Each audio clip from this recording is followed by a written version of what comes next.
Welcome everyone to the stream, and in this particular live I'm going to talk about a lot of things, and most of them are going to be about why the sudden change of plans and why so soon, and why didn't I think of them before. Okay, so first of all, there are two topics that we're going to talk about in this video, in this live. And the first topic is going to be about the problems that I have. Okay, and the second topic is basically solving those problems. Okay, so there will be these two sections of the life. Now if we go over and let me show you my screen so that we can see everything. Okay, so right now we are inside our game engine, and this was what we built later in the days in previous streams. If we play, we have a character that can move around the world and possibly pick up some items and unlock doors if he have a key. So let's pick up a key and put that over here.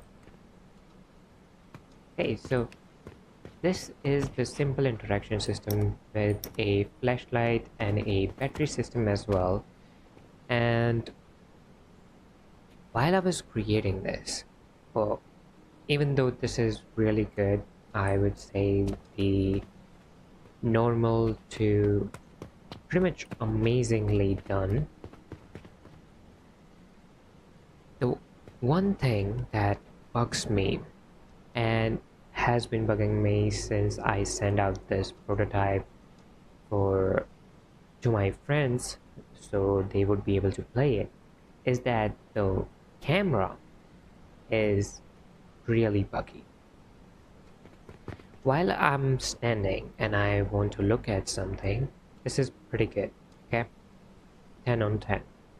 But let's say that just like before, there are these items placed in the world and we want to pick them up.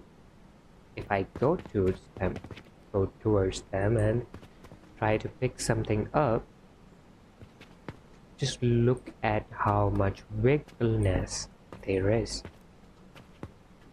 Even though it's not bugging me that much, but even then, this is just too much for it to be considered as a idle camera animation in the final game. And that's why I actually wanted to change the plans on how I want to move forward with this, or maybe change the entire project as well.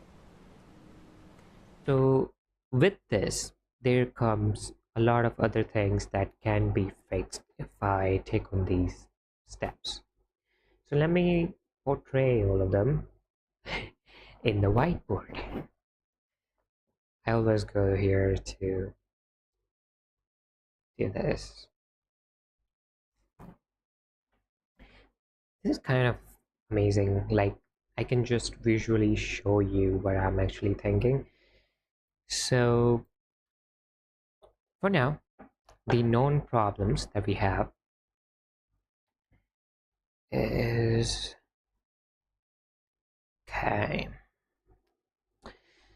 okay, so the known problems that we have is first the camera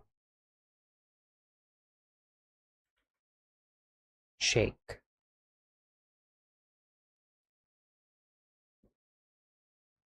The second problem that we have is I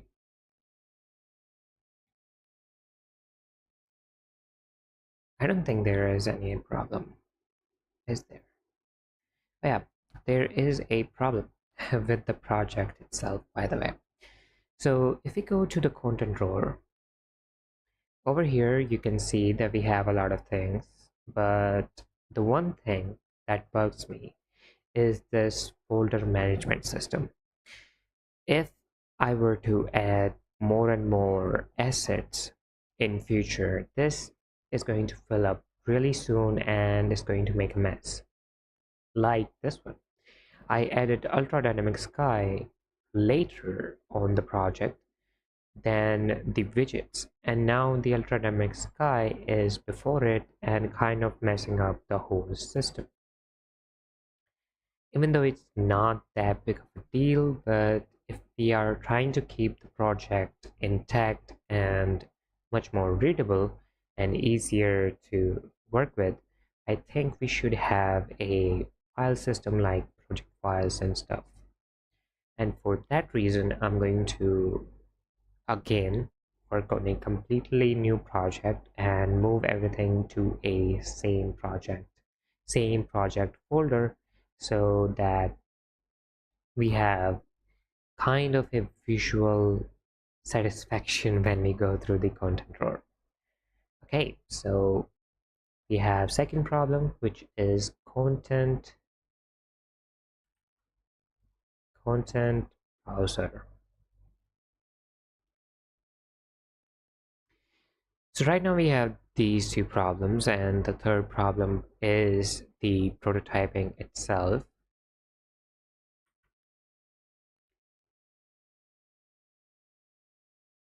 Because now let me show you what I actually mean by prototyping as a problem. Now, if we look at the creating prototype, and it should have been done by yesterday, basically, and I didn't do it. There are a few reasons. I couldn't work on the project itself, and I had to go outside, touch some grass. So I was not able to fix this or create this prototype. But while thinking about the project, I did some research, and what I found is I had a completely wrong idea about prototyping than what it really is. The idea that I had about prototyping was that we have a system, okay? Kind of like trying to make a gear here. So we have a system that contain layers, player controls, that contains interaction, and it also contain menus and UI. Okay, and some more things like monster AIs and stuff, and some kind of games and stuff. But that's the idea. That's the idea that I had. I have to make systems. That's what I thought prototyping a game really is. But what it really is, okay? This is my thoughts. I didn't do research about them. I just thought that this is what prototyping means. But what really prototyping means is building a non-visually attractive, okay? It's not visually attractive, but it is amazing when we play it, okay? So like the locomotion, not the locomotion, but mechanics, all of these things, okay? Let me just make this gear here. So all of the mechanics should be refined as much as possible, okay? They should be polished as much as possible. Then we should have some sort of level design for us to test these mechanics. Okay, it doesn't need to be visually attractive.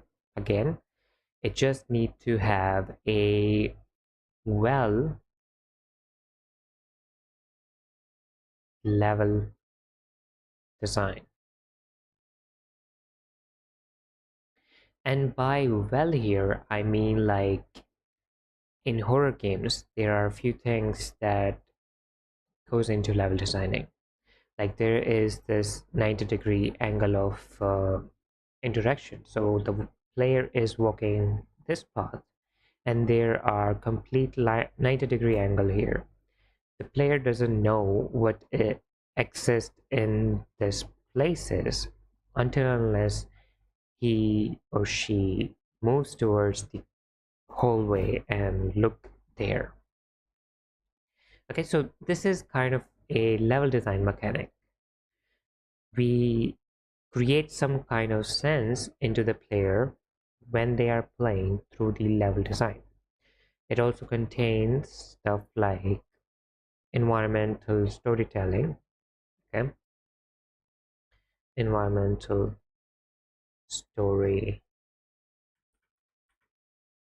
storytelling, and also some kind of AI walking. Okay, so AI paths.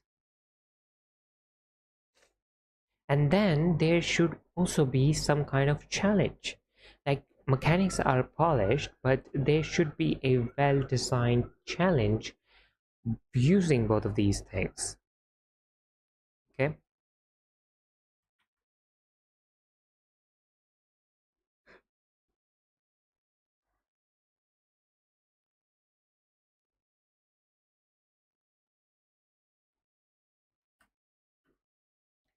Basic but interesting challenge.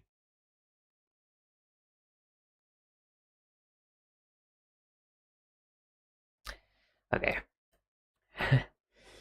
So this is the difference between prototyping. After going into the demo and stuff, demo actually is just a piece of pie from the game. Okay, so if the game is the whole pie, or you will say cake, then demo is just this part. While prototyping is basically the bread in the cake or the egg of the cake. Okay, it's prototyping is basically making all of the ingredients that goes inside making a cake and put them on the table in front of you, so that you can now have all of the things right in front of you and just plug them with each other, put them in with each other, and then you will have a game. So that's what prototyping is. And I also got to see that the game itself, okay, the actual game in the sense of game development happen in the prototyping phase. Okay, the demo and the game, right, the final game mostly conclude of things like mostly work on mostly in the demo and the full game we work on things like level designing and level designing, storytelling, and character development.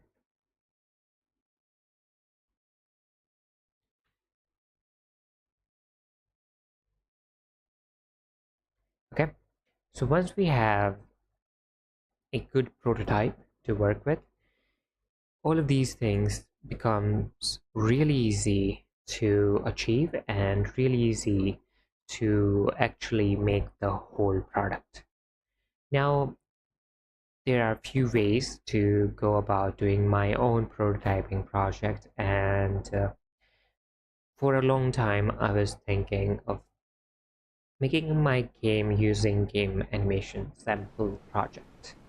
Okay, because it contains such fluid animations and stuff, so I really wanted to make the game in it, but I don't think that we can do that, because for a long time that I have been working on this, it's just becoming a headache to control the camera. And even if I just like forget about these things, the end game needs to have like some kind of calmness to it, right? It should the camera shouldn't be this this rough. Okay. So what I'm going to do is that I have few ideas that I want to work on. First of all, what we can do is move this spring arm which contains our camera to the capsule component itself, so it doesn't exist inside the mesh at all. And after that, we're going to go inside the mesh and say owner no C. By this, we won't have any kind of shadow or anything related to our project, and if we walk, run, or do anything, there should be a sound to it. Okay, the feeds still have sounds.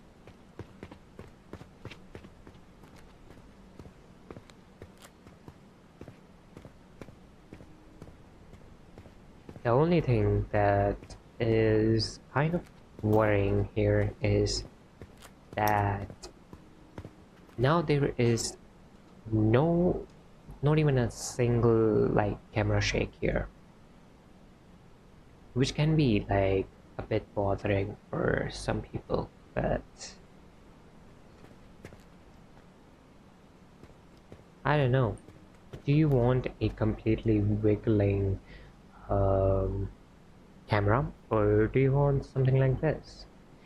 Now there is one more thing that we can do, and that is if we go over here in the add option, and if we add a first person camera here, then we will be able to see how much difference there really is in these two programs, or in these two templates. So if we add that to the project, I think I have added it. Yes. Go to the default level and select BP first person game. Now as you can see, in relation to the camera shake, there is next to none, just like our other character. So I think in some sense we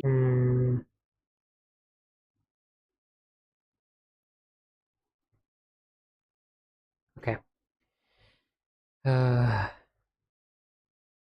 sorry about that. Okay, now we can go back to the work. Just a minute. Okay, so the thing that I was talking about, it was I now need to actually delete the first person and first person arm, and also the weapon, and also some things inside the prototyping, I guess. Or maybe not. There should be two prototyping then.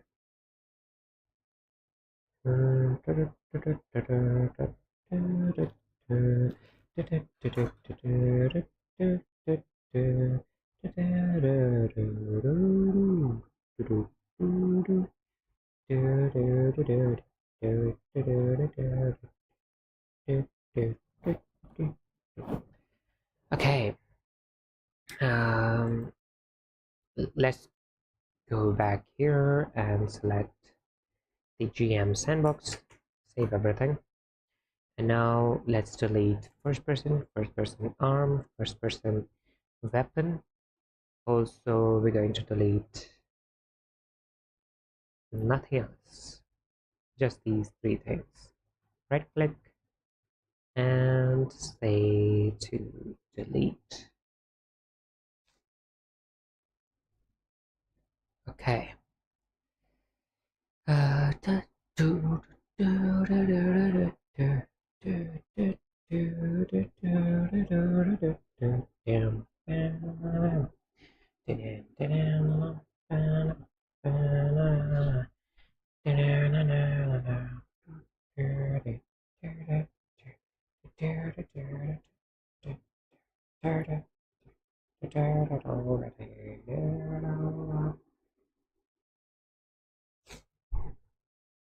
Okay, so now that all of the folders are back to where they were, now we're going to go back to our sandbox character and fix this camera setup. Okay, let's select the spring arm and let's, instead of the head, actually just make it somewhere over here. Compile, save, and let's play. So as you can see now that it is much easier to access these interactables, and also this is much less I would say what is the word for it, much less dizzying, like the player will not be dizzy after playing the game for a while. Okay, so the other thing is we need a key.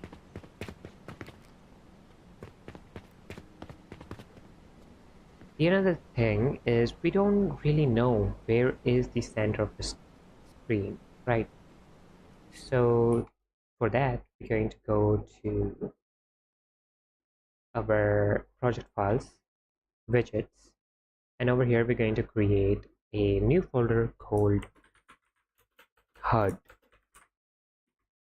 Okay, and this folder will have all of the relatable assets for our player HUD right here. Okay, so first thing is that we need to create a blueprint widget. We're going to call this player HUD, and inside the player HUD we're going to have a canvas panel. Drag that.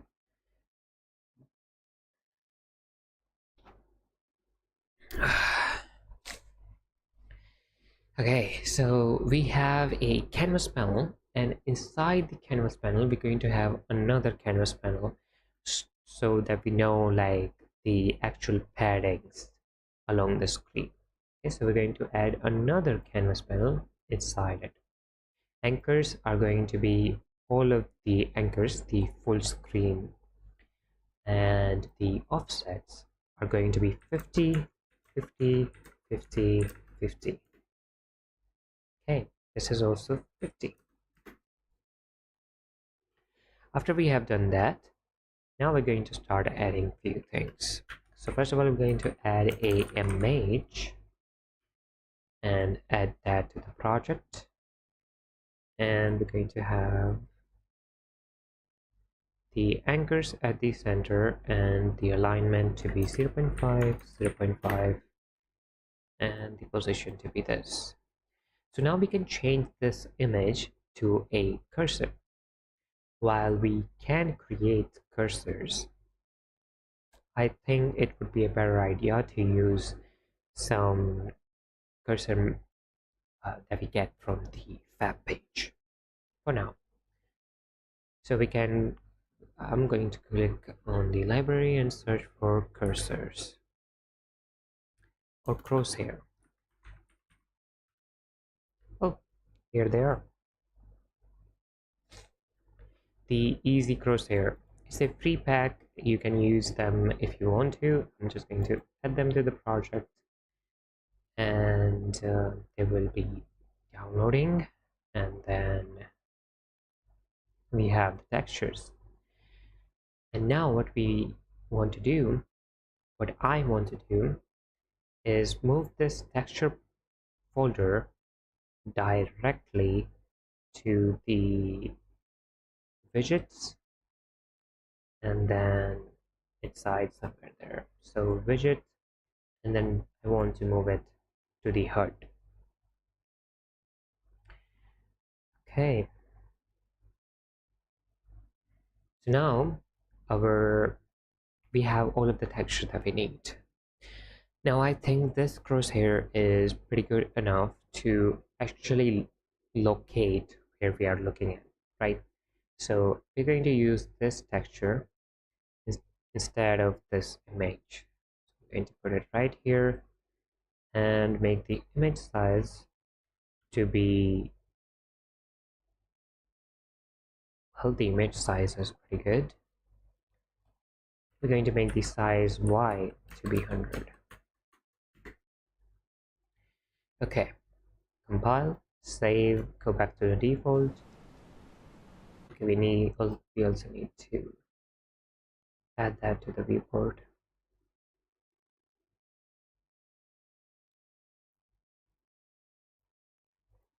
Okay. So after we have done this initial second, we're going to drag from here and say create widget, and this is going to be our player widget, player HUD.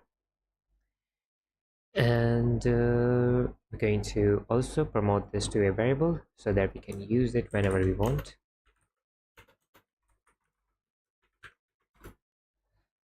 And we're going to add that to the not a new variable, yes, and add that to the viewport.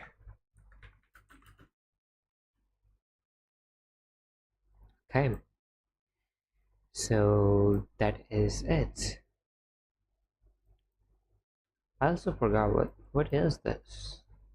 Oh, this is for the changing the mouse sensitivity.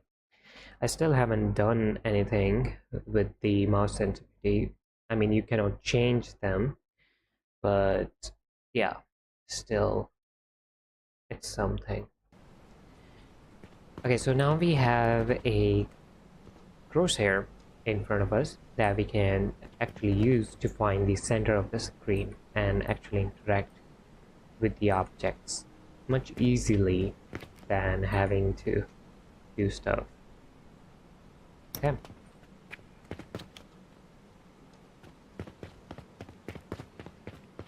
Also, one more thing, the walk is too slow and the run is too fast. I mean, we are not even sprinting and it's just too fast. I actually want to sprint in this speed and walk a little bit faster. So let's change that. And the way we can change it is, I think, inside the functions, movement, and calculate max acceleration. Okay, so for the select, walk, run, we're going to, I think the acceleration is going to be same. Calculate max speed, yeah, this one. Okay, so over here we can change the walk speeds, run speeds, and sprint speeds to however we like them. I actually want to use the same sprint speed as the run speed, and I want to increase the walk speed by 50 in each. So this is going to be 250, this is going to be 230, and this is going to be 200. Okay, compile, save. Now we're going to change a few things inside the sprinting function. So what I want to do is the player will never be able to toggle between the walk and the run. Okay, so either they can walk or either they can sprint. And when they done sprinting, I also again want them to go back to the walk. So that's why I'm enabling this. So these are the things that I am doing. I am disabling the toggle between the walk and the run animation, the run mechanism, and I'm making sure that when we done sprinting, it doesn't fall back to running, but it actually fall back to walking. Hey, let's also change the default to whether we should run or walk. And it's again just a little toggle that you need to enable to be able to walk, to able to tell the player or the engine if you want to walk or run. So now we can walk a little faster, we can sprint at the run speed, and it's pretty good.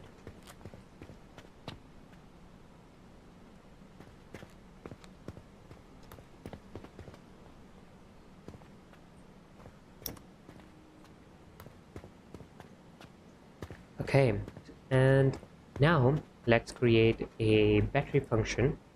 Not exactly a battery function, but let's create a widget for the battery, which will be shown right here to show us how much battery is left and how much time does the battery left in it. Okay, so we're going to do that by using a progress bar. So progress bar, capture that. We're going to rotate this. If we can, this is going to be filled from top to bottom. No, bottom to top. So if we increase the percentage, it's going to fill up like this. Nice. Now we can set something like here. Also, the anchor is going to be this one. And right there. This is our basic battery progress bar. And now we're going to add a text beside it, which is going to showcase how many batteries do we have. So it's going to be either X54 or something. Okay. Not exactly here. This is going to be battery amount is variable, and this is going to be battery percentage.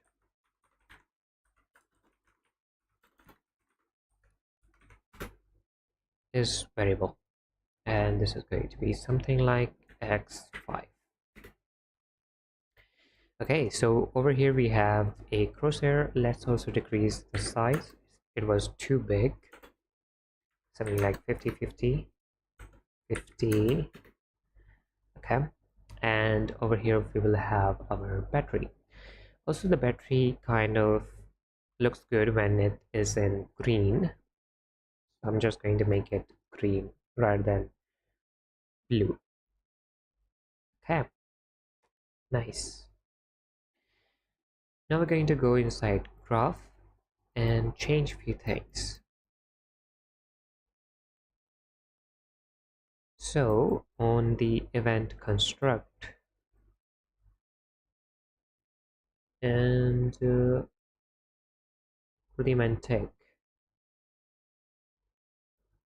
yeah, it should be on event tag. Okay, let's make a function.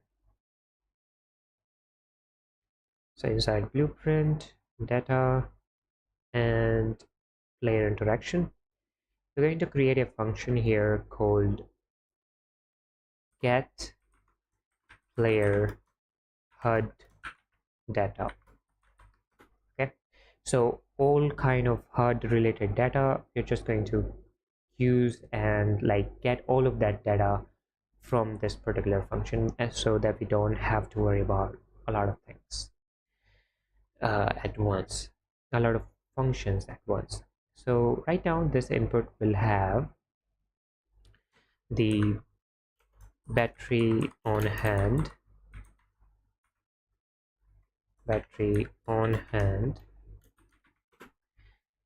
and this is going to be integer and battery percentage.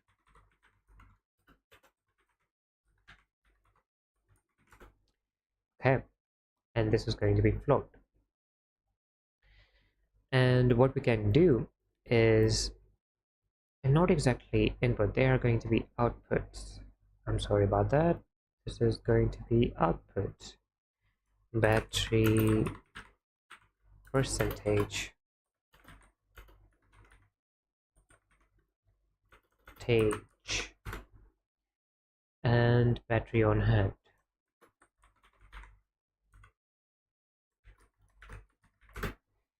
And I will show you why it should be a output rather than a input.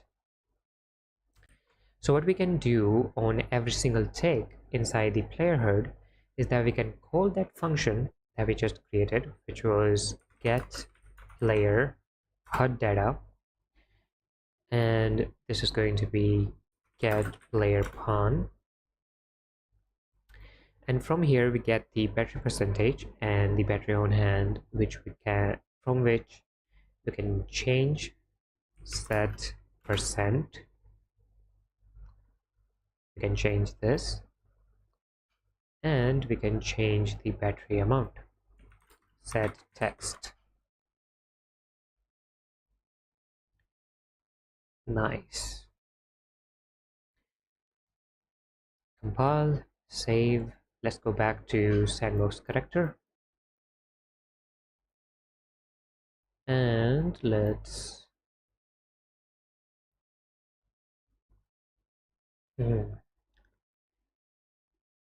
go inside interfaces and let's input a few things here.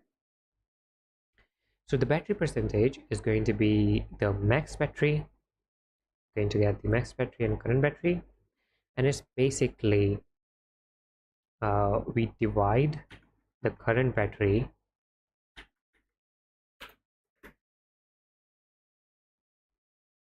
with the max battery, and this time we are not multiplying it by 100, because if you see right here, the percent actually works between 0 and 1. Okay, so that is the reason why we are not going to multiply this by 100. So let's put that there. This is our battery percentage, and battery on hand is the battery amount. Compile and save. Now that we have that, there's one more thing that I actually want to do, and that is I want to append it. Append, string append, this one,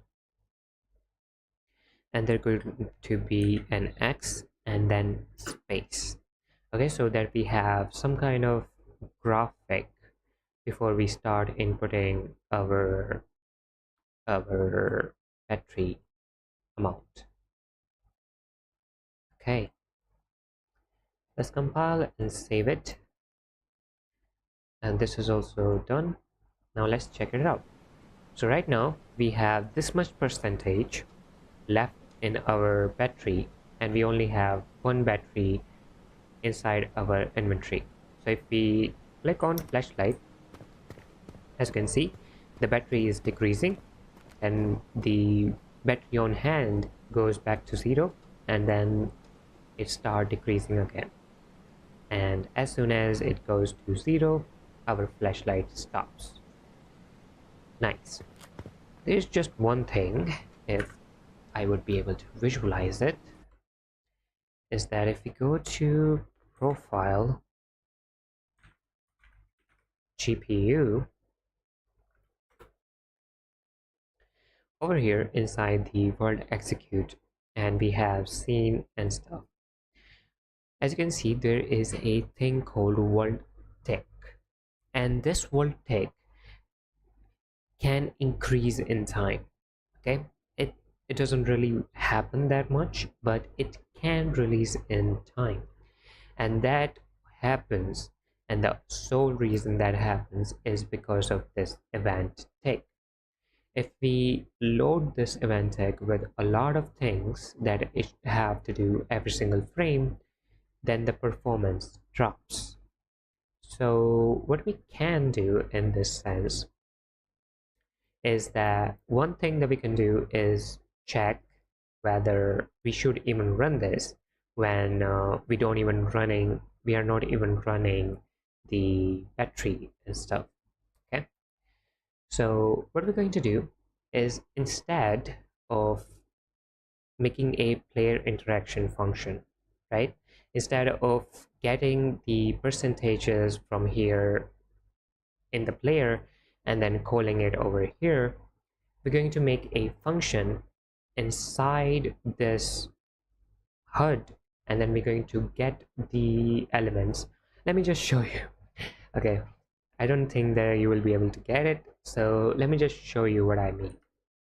So instead of doing that and getting the player pawn, I'm going to go over to the folder we created the HUD, and over here we're going to create a blueprint and then blueprint interface. This is going to be our player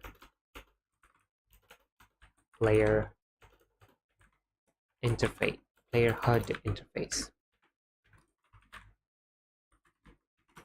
Okay, and this player HUD interface is going to have those inputs that we just outputted over here. Okay, so it's going to have a battery percentage,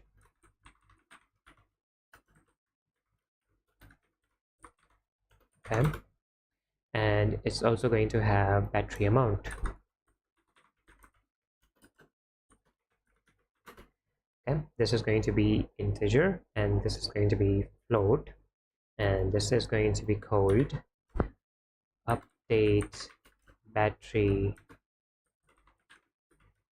on HUD.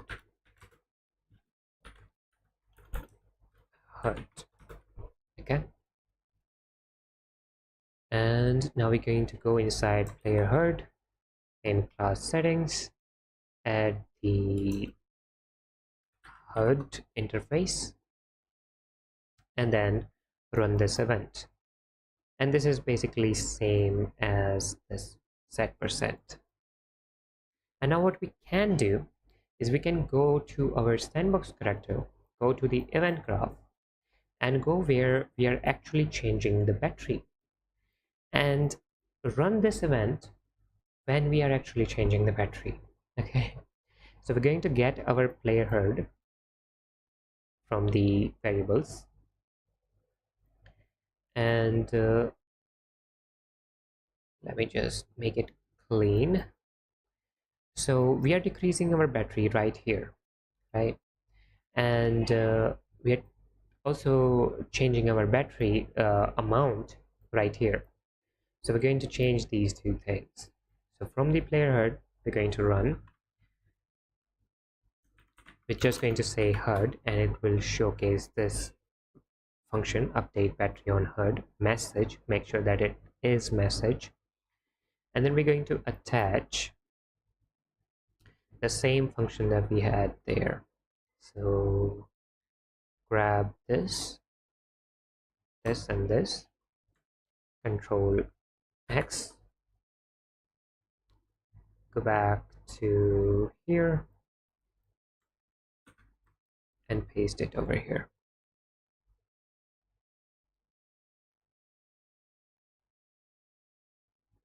And now we're going to duplicate this right here. Nice. So now, as you can see, that we are updating this, instead of every single tag inside the player HUD, we are changing this when we are actually in fact changing the battery. Okay, so now we can go back to the interface, actually go back to player interaction and delete this, close all of them, Save everything, and now let's test it out. It is not changing.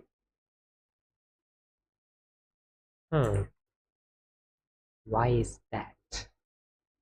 Hmm, because we didn't connect them.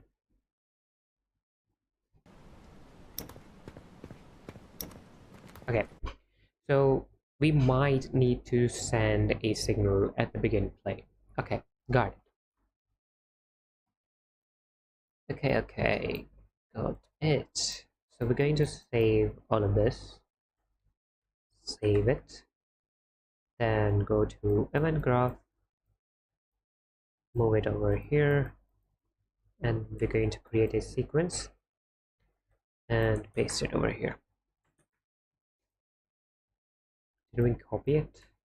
Copy, paste. And over here we can say updating, update HUD interface. Okay, nice. And we can move all of these things like the player HUD widget, the player HUD, add to viewport sequence, and all of this into a function called widget management.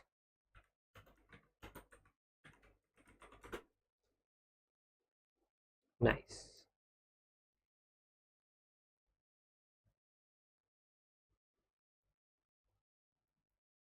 Okay, so now it should work. As you can see, we have that much battery, and as soon as we run the flashlight, it starts decreasing. If we don't run the flashlight, it stops. And then we can open up the door if we have a key. So let's collect the batteries.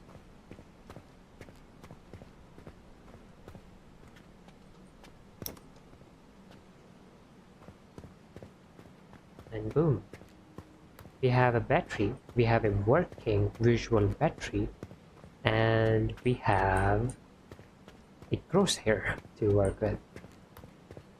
Okay, most of the stuff is done, but if we go back to my task list, there's a lot of things that I have to do before moving forward in other prototyping stuff, and I also have to fix this. This is not actually a way to create prototyping and stuff.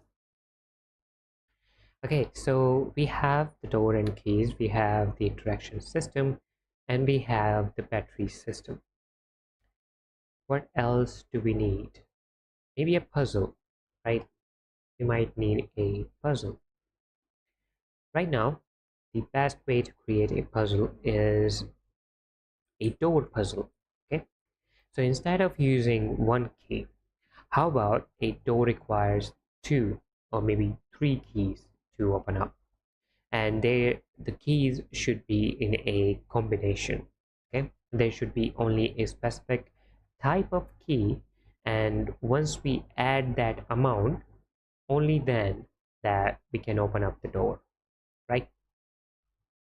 Okay, so this particular door, okay, this is not going to be this particular door, but let's just make that happen. So in the world actors, we're going to create a new folder, or maybe let's just create a completely new folder called puzzles. Puzzles. I think that's the right spelling, but I don't know. Let's just go with this. Okay, and what we want to do is drag this door and this key to this puzzles box. Copy here. Okay, and this door, which have all of these functions and stuff, we don't really have to change this. We can just go to the construction script, and when we are getting the key code and setting the key code, we can set it another way. That way is to duplicate this actor a few times. So this is going to be actor 1, actor 1, that is taken. So actor 1, this is going to be actor 2, and this is going to be actor 3. Okay, now let's grab from them. It's also already there. Actor 2, actor 3. And now let's also duplicate this.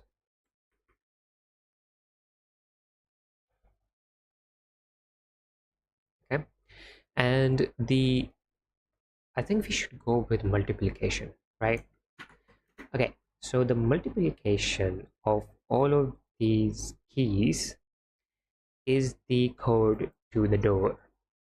Okay, so just give me a minute. Be right back.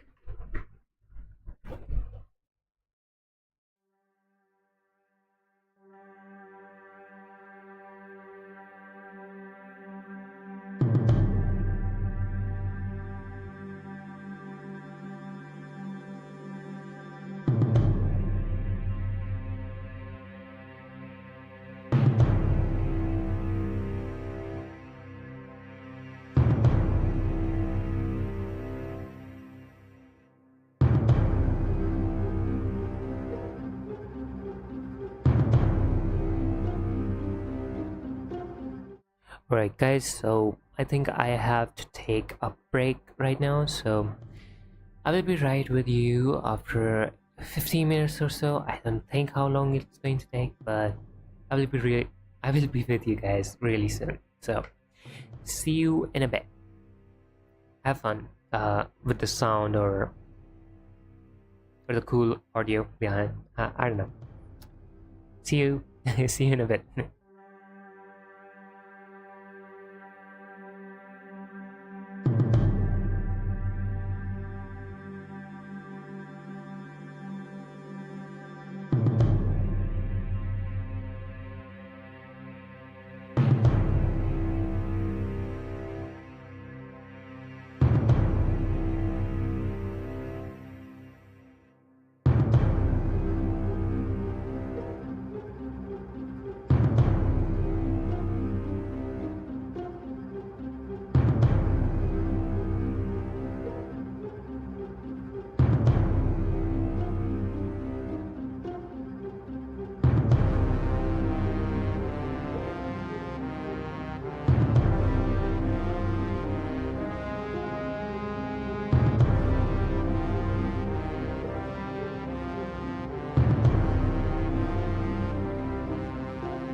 Okay, okay, I'm back.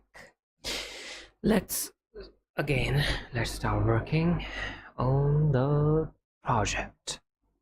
Okay, first of all, as we know over here, this particular door, which we also going to rename as mystery door,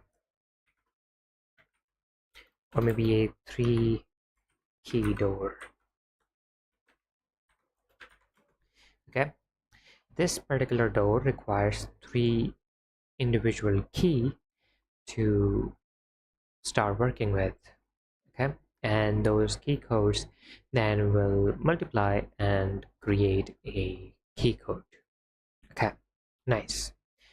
But there's one particular thing about this, and that is, how do we actually get the key code here, and what kind of key code are we even going to get, right? So what we're going to do is open up this particular key that we have, right? And we're going to create a variable called is combination key. Okay, from which we can just say and find out if this key is a combination key or not. Okay, by default it's going to be true, so let's set that. And we're also going to go over here inside the pickup item, and we're going to create a boolean value called a combination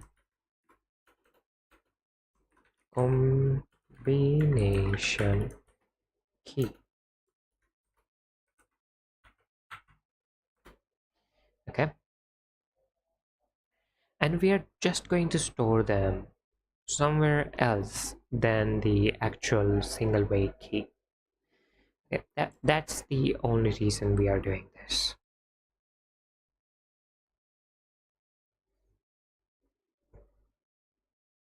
Okay, now go back to the sandbox character and go back to event graph and go inside the pickup items. And over here, before we start inputting the key codes, we're going to create a bool value, and we're going to check is combination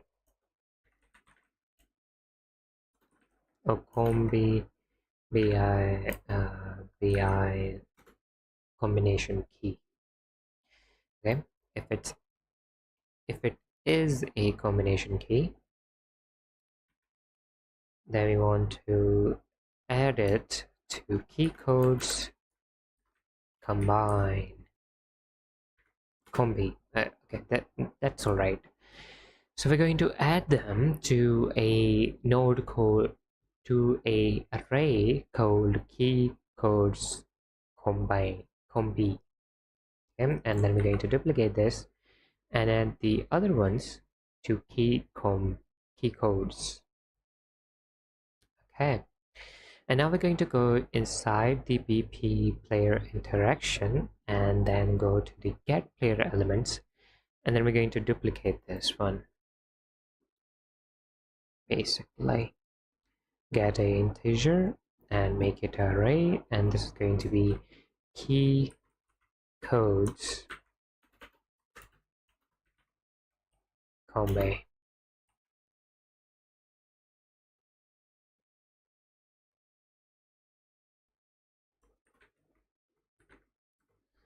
Okay,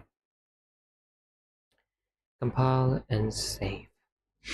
Now I can actually go oh my god, sorry about my hands are actually like my hands and ends are going through the mic.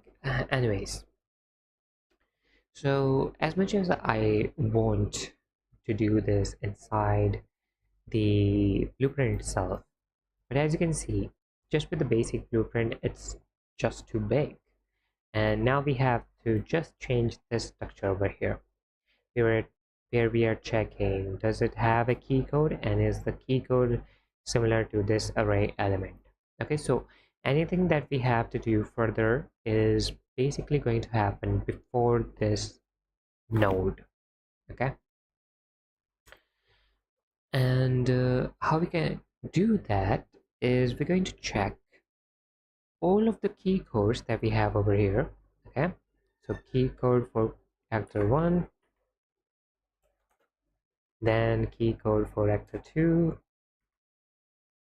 Okay, that might be a, so duplicate this. This is for 2, and duplicate this, and this is for 3. So we're going to check all of them from here. Okay, so this is key code 1, which we are also using, so not exactly like that. Okay, so this particular key code is the combined key code. Got it. So what we now need to do is multiply 3. Okay, so whatever the door name is it a three key door, or is it a 1 key door, 2 key door, however many key doors this door is, we're going to multiply that many integers with each other inside this array of elements. Okay, and I mean, I can create a blueprint function for this, and you can create a blueprint function for this as well, but there's just a bit problem, a very small problem, and that problem is that it's going to make a mess. Yeah, it's just going to create a mess. But let me show you how you can do this in Blueprint, and then me personally, for my own project, I will be creating a C++ code. Okay, so this we're going to get from the array, and then we're going to get reference. Okay, after this we're going to get 3 different integers based on an index. Okay, first we're going to get how many variables does even exist here. So even before we do anything, we know that we don't have enough keys to even start working on this. Okay, so what we can do is we can get the key actor 1, similarly get key actor 2, and get key actor 3, and after that we're going to grab from here, say for each loop. Okay, and it's going to happen right here inside through this. So we're going to go through all of them. We're going to get key code for all of them, and then we're going to check, does this array element matches with any of these key codes? Okay, so we're going to create a branch. Actually, we're going to create a sequence with 3 thens. Okay, let's move all of this behind.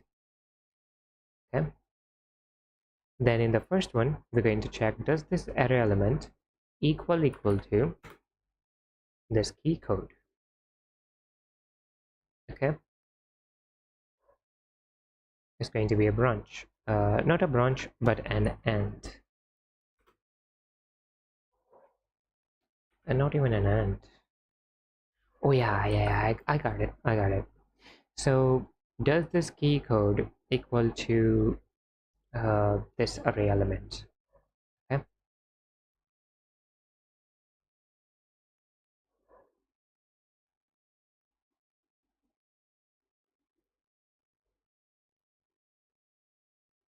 Let me just do this.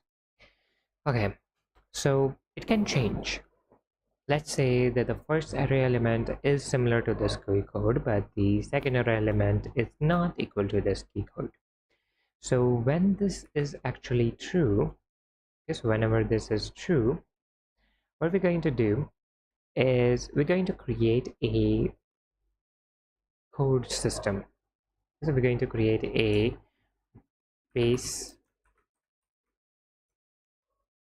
code from player. Okay, and we're going to create it as a integer. Don't make this instance editable. So what we're going to do is we're going to make this 1. Okay, so default value of this is going to be 1, and then we're going to multiply, we're going to set it over here by the multiplication of this. So multiply the array element by the base code from player. So now what really happening here, let me just visualize it. Okay, so let's first make this a big one, and let's visualize it side by side.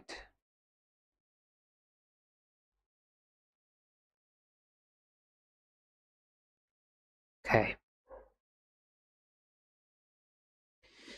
so over here, as you can see, that we have the interactable, right?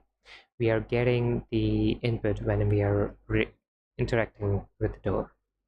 So as soon as we interact with the door, we get the player element and we get the code from the key code combination, because this is a 3-key door. We already know that. And after that, we're going to check.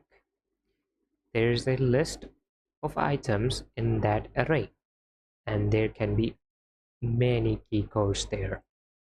But there is one particular key, not one, but 3 particular key that does make sure that that does matches the keys that that door requires. Okay, and what we're doing is at the first, okay, at the start of this whole math and whole everything, the key combination that will actually open the door is what?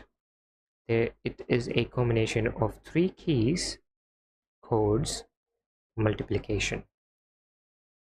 Okay, so what we want to do here is create a base in variable that will contain the multiplication of each of these variables into it, and after that we can compare between these 2 code, and if they are true, we open the door. Okay, it's just that simple. Now again, I really want to do this in C++, so I will be trying to do that, but for now it's actually it's actually working really well in Blueprint as well. So let's put the event graph back. Yes, the mic is not working right. Let me just plug it back in. Okay, nice. So now that the simple method is done, right, we also need to check.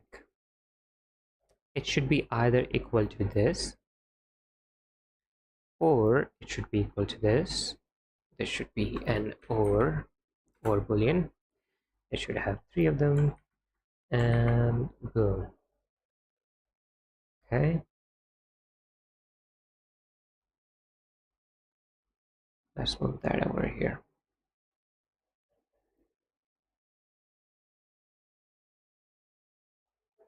So if any of these keys are matching the actual key loop, then it's good. Okay, and then we can multiply it by the base code player, and every time we multiply the base code player with anything, Okay, anything else, it changes the value, and then the next time we multiply it, it multiplies with the changed value. So it's basically what we want to do before. And now we're going to check on complete. Okay, we have to drag from here. This is why I said this is going to be messy. So we're going to drag from here, and then we're going to check, is the base code from player equal to the key code that we had in the door? Okay, and if it is, then we want to do this. uh, uh, Wait a minute. Yeah, this is supposed to be this one, so we can delete all of them. Not delete them, it can actually be this, and this can actually be this, and let's delete all of them. Okay, let's move it back.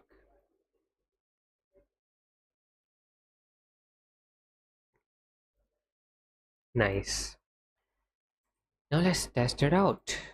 This is a simple door, and this is a 3-key door, and this 3 key requires 3 keys that we are going to put it right here. Okay, and now we're going to go inside the door and select these particular keys. Where are them? Over here. Yeah, so the first key actor is this one, which it doesn't allow us to have. Why is that? Why is that? It's only like showcasing just one key. Maybe we need to make it a completely separate one. So this is a combination key, right? This is a combination key, and then the 3-key door have to have it as a 3 combination key reference. Change variable type. I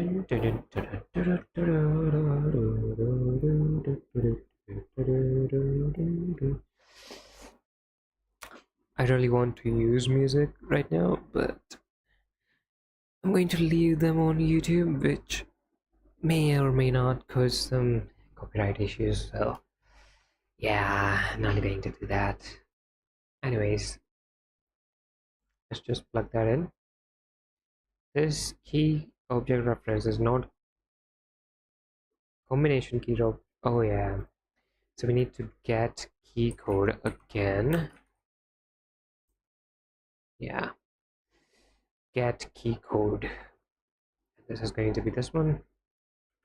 Remove that.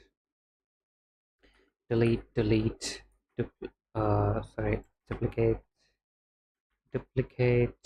duplicate. This is going to go over here and this here, and then we also have to change these 2 things. Combination. Also, let's make it easy for ourselves and delete them over here. Most of them. Okay. Combination key. Object reference. Change variable type. This one as well. Combination key. Object reference. Change variable type. There's nothing in the blueprint. Compile and save. Now this key code doesn't have any reference, so we just attach them, and now it does. And now we're going to go over here, not this, but we're going to just copy them and duplicate them over here, and this is our construction script. So now if we click on our object, now we can change it to these keys. So let's just select these 3 different keys, and now if we try to play, and try to open the door, it crashes the engine. Okay, send and restart, send and close, send and restart. There are going to be crashes that is like really I'm pretty sure that there are going to be crashes, a lot of crashes, but whatever. Unreal Engine, it's not Unity. Even Unity have crashes. I mean, if you try to do something on your own and it's not trusted and tested, then of course it's going to have some crashes. But the second crash will confirm that it is an actual problem rather than a pretty good solution. I don't know. So let's go and interact. So over here we get the output, get a key to open the door, but in this I just have to change from get a key to open the door from this to get three specific keys to open the door, right? And there can be some kind of clue uh, mentioning toward these three keys, and even when you have two of them, it's not going to open up, but when you have all of them, it's going to open up. Okay, it's not even opening. It's not even opening up then. What is happening? So let's test the... Okay, I'm sorry about that. Okay, let's test the... Let's debug this. Okay, first of all, we're going to go inside the key door, and we're going to go inside the begin play. Okay, and we're going to get the simple key code, and we're going to print it. Nice. And we want to set the duration to be 500. After this, every time we try to interact with the door, whenever we are trying to do this, we are going to basically right after this print the base code for player. Okay, okay, okay, nice. Compile and save everything, and now let's see what happens. So right now the code is 0 because these codes are 0. Oh, I completely forgot about that. So this key code have to be something, let's say this can be 665, this can be 778, and this can be 998. And now if you... Okay, it's still not doing it. Why not? Oh, for some reason. What? Ah, will it break now? I saved everything. Will it break now? Let's see. Okay, it didn't break, and the combination is 1. So if we pick this one up, now even now the combination is 1, which is not good. Even now the combination is 1. Why is this happening? So we are checking, is either of them equal to themselves? Okay, in the loop body we are checking, is it equal to themselves? And then we are multiplying it by the base player. So that means that they are not equal to themselves. How is that happening? Okay, let me also debug this one. So we're going to print this. When we're going to print this when we don't get it, okay, and we're going to print this when we do get it. Okay. I mean, we're going to print that when we do have a key in there. And now we're not printing anything. So that tells us, for some reason, there is not this branch is basically not running. For some reason, this branch is just not running. And there could be one reason for it. And that reason is that this array index is actually 0. Okay, so let's test that one out. So if we fail, we want to see what is the array index. Right now it should be 1, then 2, and then 3. And it says 0. That's the problem. And I think I know the solution. I'm sorry. The solution is pretty good, which is just if we go to the interfaces and go to the get player element, we are not inputting the key code is called B. So let's input that. Now it should work. Compile, save everything, go to the 3 key door, and let's also like make this a much neater and cleaner in a sense than whatever it was. Okay, and let's not even do that. Okay, let's test it out.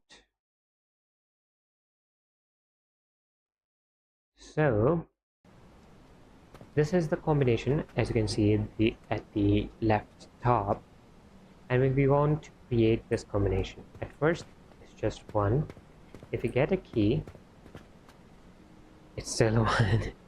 Why? Okay, so there is an attempt to access. Good, we at least got a error. So we're in this branch, we got an error about the true and false, huh?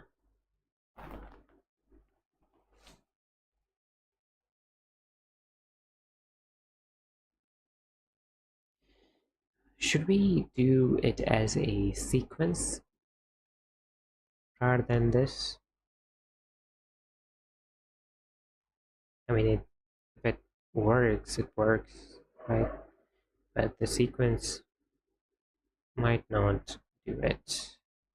I don't know why. What was the message again?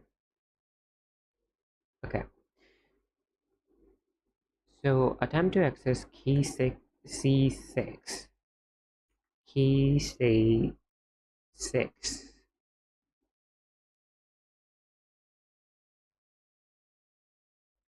I don't know what that is. Via property key after 3. So this one. But key C6 is not valid. Pending key kill or garbage. Note branch graph, event graph function, executable graph key door. Okay, for some reason, there's what exactly is happening? Okay, so I'm actually going to print over here, print string, have a key, or doesn't have a key.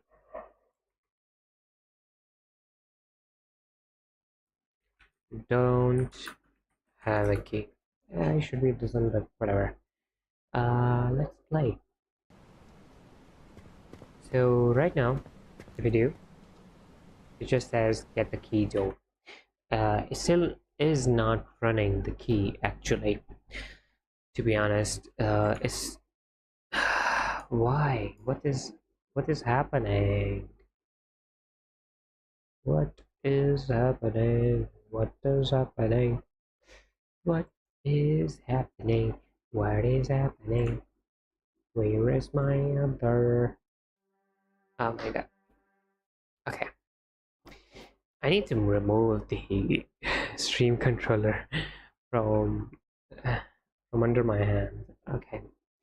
Anyways, we have to go inside the widgets, the world letters of the puzzles. Then we have to go inside the key door. Then we now know that this branch is still not working because uh, this, for some reason, this loop is not working. And this loop is not working, and there can be only one reason, and that is that this array index is still 0. So let's test that out. Okay, that is 0. Now we get 1. Okay, it does work now, but it still says that the array index is 0.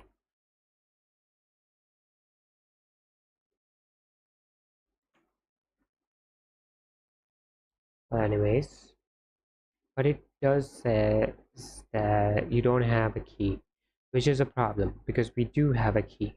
We have a key related to this function. So why would it say that? So either this is true or this, the condition will always be true. So the reason being that even this code is not working, right? So we collect all of these 3 and go over here. Don't have a key, don't have a key, don't have a key. Oh my god.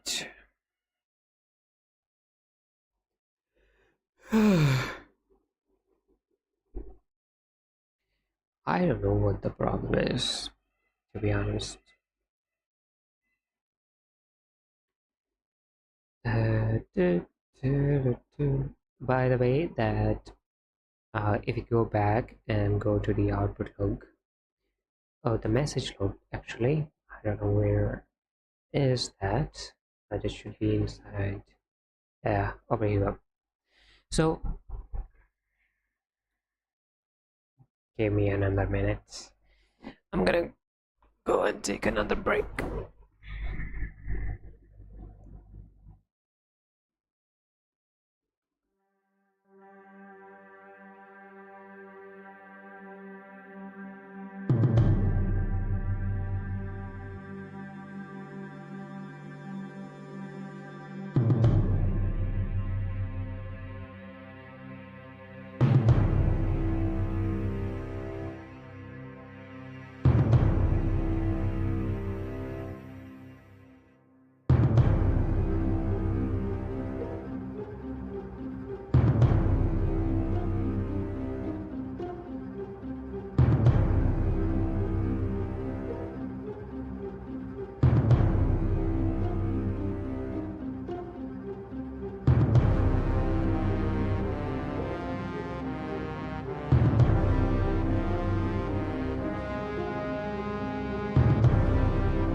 Okay, back again. Um, so where I was, okay, yeah, the message log. So over here, this error actually gives us a clue that the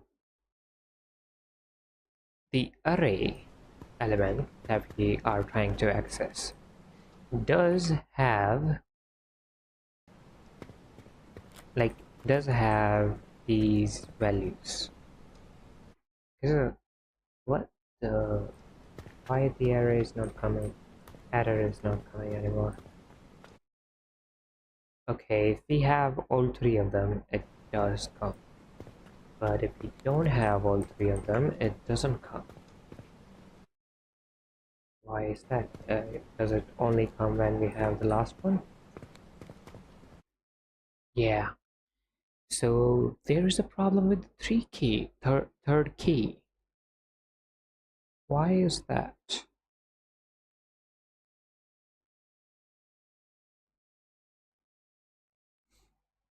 Hmm.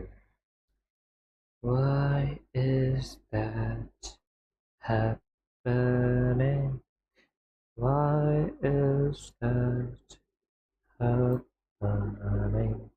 So this key code is key 2, and if we go over here inside the key door, the over here actually, this key 2 is the key actor 1. Okay, and yeah, it should also only come when we have just one actor. So if we get this particular key and some other key, and now if we try to interact and move back, as you can see that the blueprint error runs 2 times, right? Now why is the reason? Why is it only running 2 times and not 3 like before?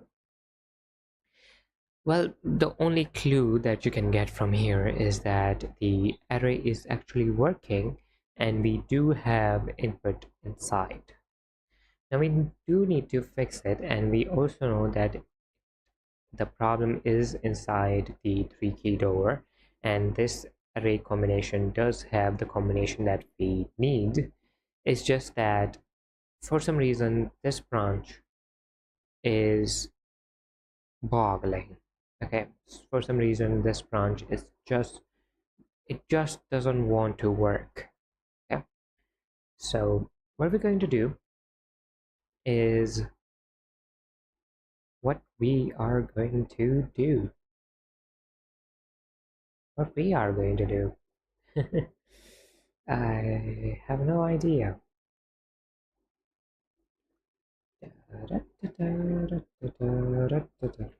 So yeah. One more thing that we can do is first of all drag them all backward and promote them to variable. Promote this to variable, key 1, promote this to variable, basically duplicate them. It doesn't matter. We don't need naming convention right now. I just need to know that, yeah, this is working. So first of all, key 1, then key 0 or whatever, and then key 1 1. Okay, so now that we have these few keys and we are setting them. If okay, now that is also bad.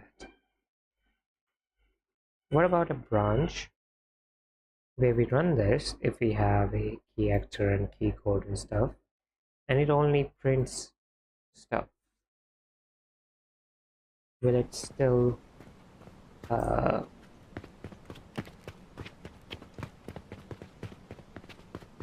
we need to pick this up?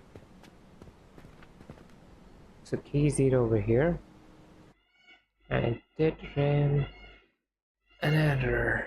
Okay, so maybe not do this.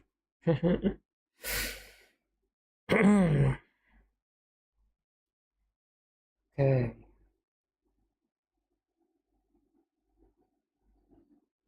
I have no idea.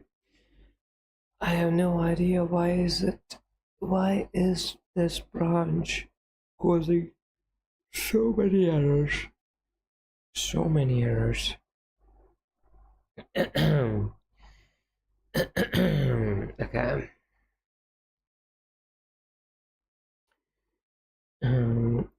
Wait a minute. From here, can we get contain?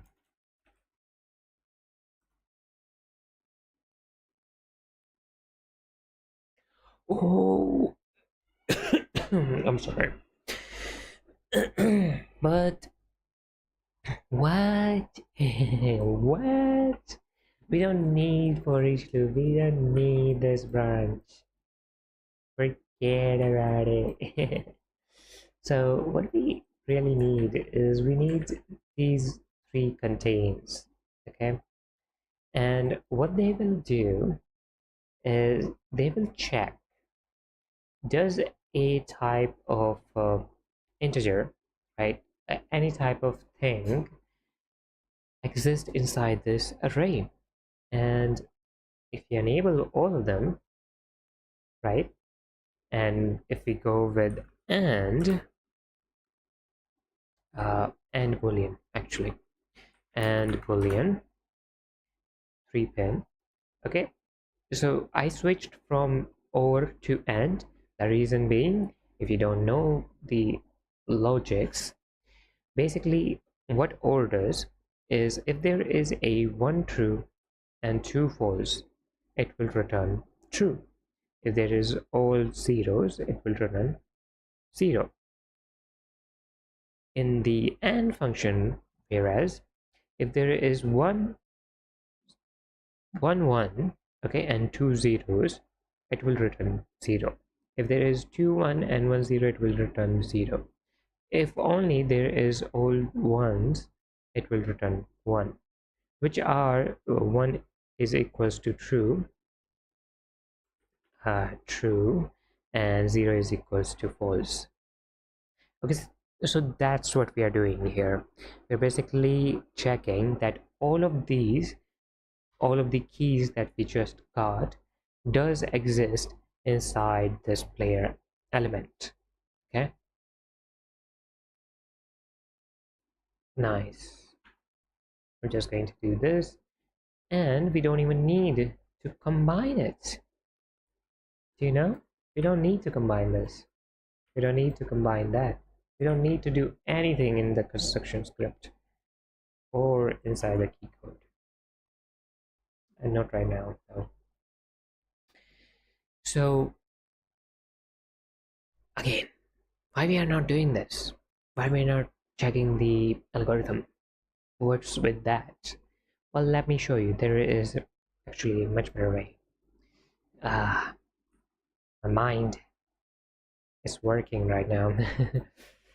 Okay, so first of all, if the code exists somewhere in the system, let me just delete all of them. Delete this and also delete this. Okay.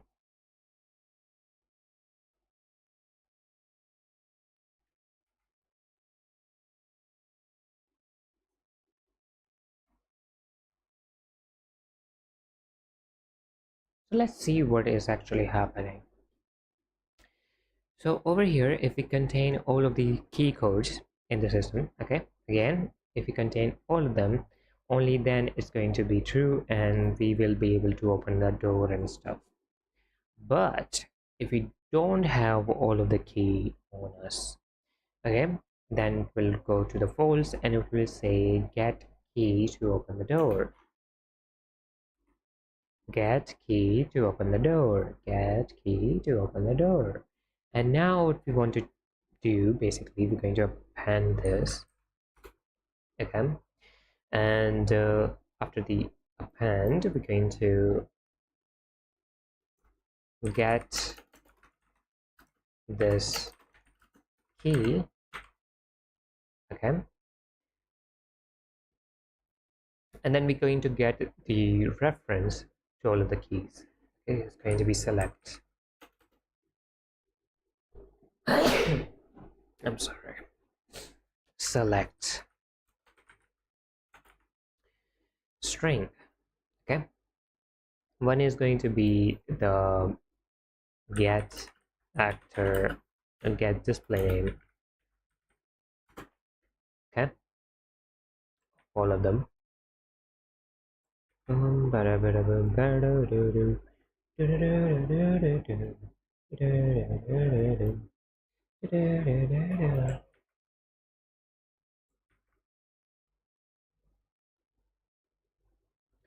Okay, so get this key, and we're going to set the display name as that. And we don't want to do this if we don't get it.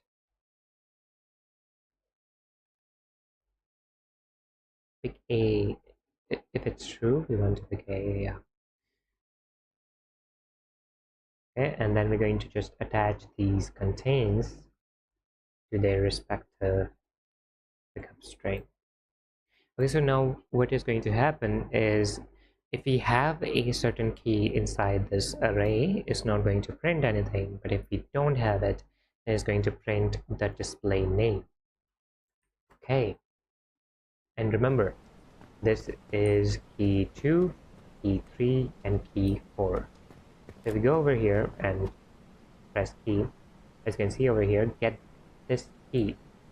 Okay, let me also make it much more clearer for you guys. And this is get these keys. Okay, these keys. Compile, save, and let's run it again. So if we go over here, press E, as you can see over there, we have to get key 2, key 3, and key 4.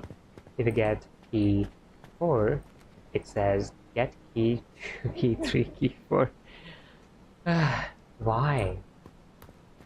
Why though? Oh my god, why?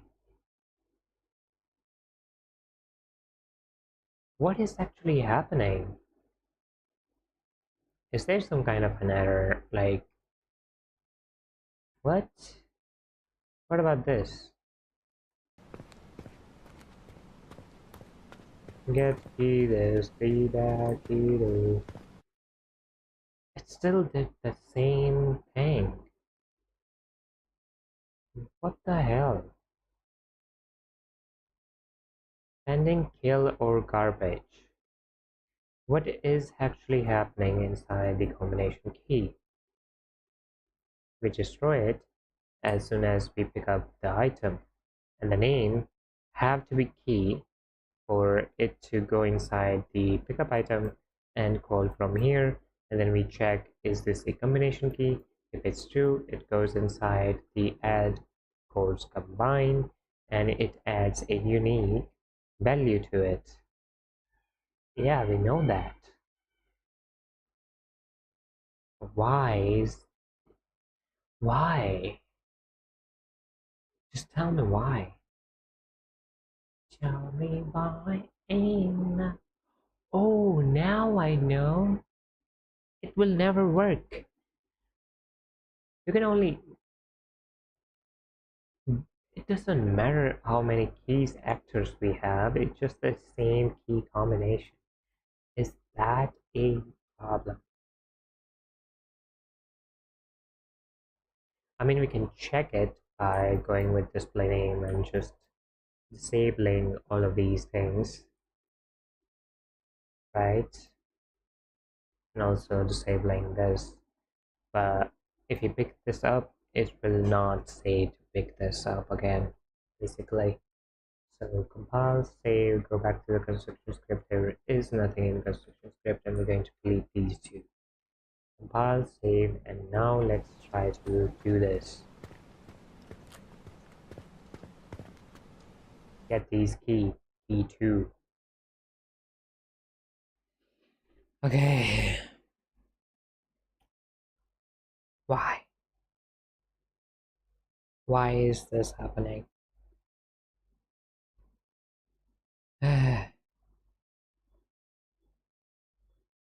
Should we create a map or something? I don't know. I have no idea.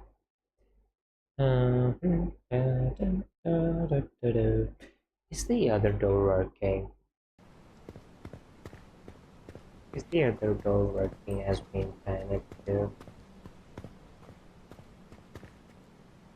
Okay, so other door works.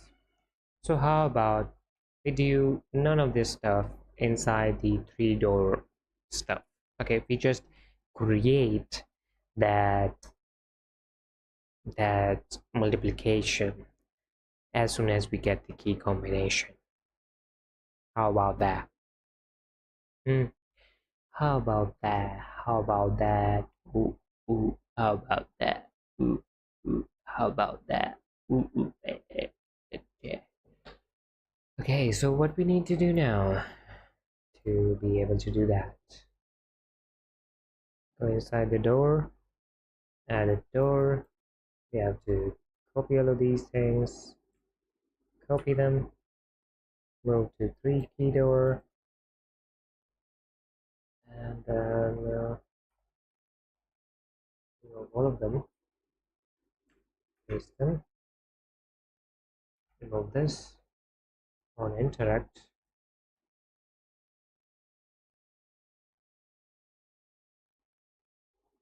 and move it over here.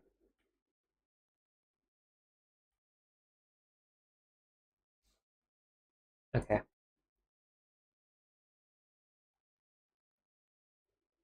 Okay. Okay. Now we're going to get all of those actors back. Key actor 3. This is going to be key actor 2. Delete these. Delete this as well. And I'm going to get all of them. Get, get, get, get key code. Duplicate them. And multiply them. Okay. Falling back to my initial method.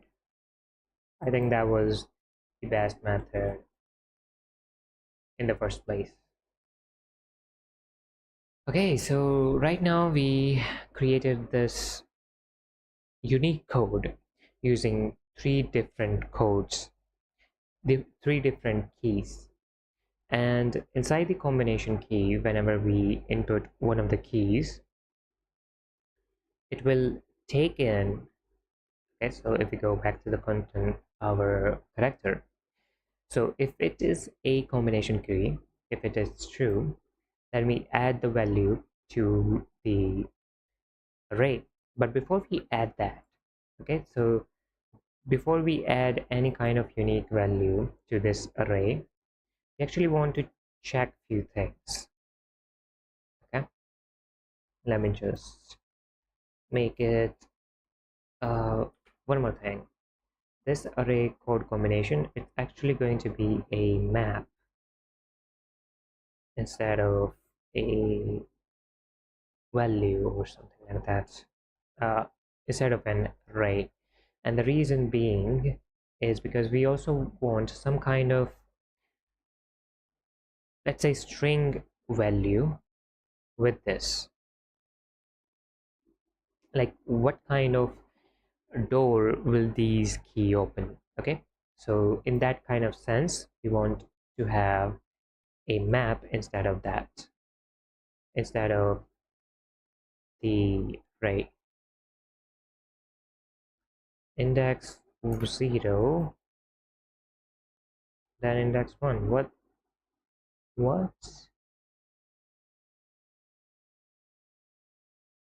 is map not something like that?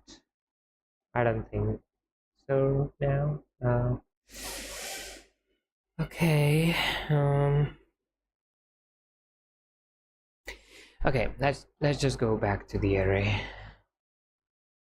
I'm sorry about wasting time, but I have to give it a try. I didn't know map worked like that. Uh, Anyways, so we're going to delete them, and now we have to, when we have to add a combination over here, even before that we're going to switch to another name here. Okay, so let's go to this pickup item. Where is it? Content row, content, blue actor, blueprint data, and then it is inside here, the player interaction. So when we are picking up an item, we are getting three variables. We're getting, is it a combination key? What kind of value does this thing have? And what name does this variable have, or this pickable have? I'm just going to add one more thing, which is going to be, what is the um, destination, I guess, or objective.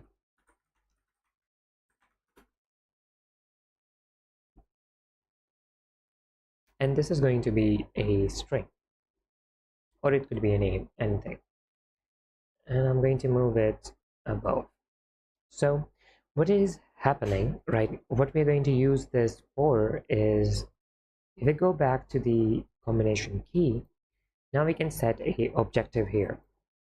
And this objective is going to be a variable that we can change in the world. And now we can go to these three keys. They are the combination keys. And now we can set the objective to open door, let's say 2 or 1. Okay, this key will open up door 1. And now copy this and paste it to all of the keys that will help in the opening of the door 1. Okay, now that we have done that, now we're going to go back to our character, and now we're going to again, oh my god, again, when it is true, okay, only when it is true, we're going to switch. Okay, first we need to get the name. Get objective, and then we're going to switch on name. Okay, so the first case is going to be the same, open door 1. And when we want to open the door 1, and also no default pen, what is going to happen is going to add, not add unique, but it's going to have, like, let's say delete. Okay,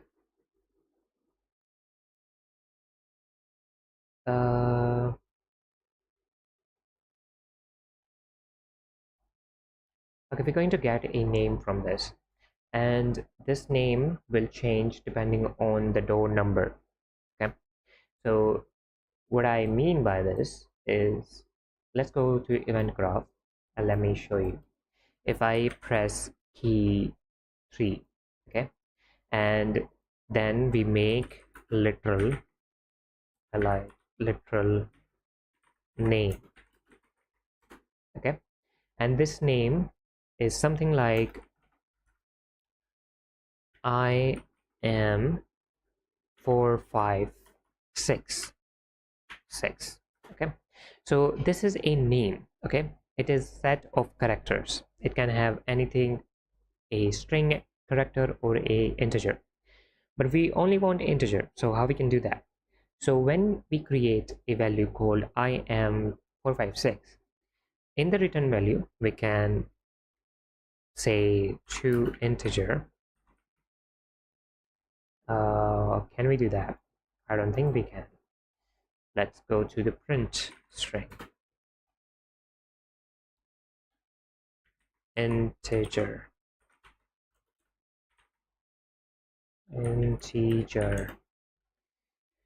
to string integer. And can we do this? Okay, name is not compatible with this, so maybe a string will do it. Make literal string. We're going to paste the same thing, and let's attach that one. Okay, so now if we press 3,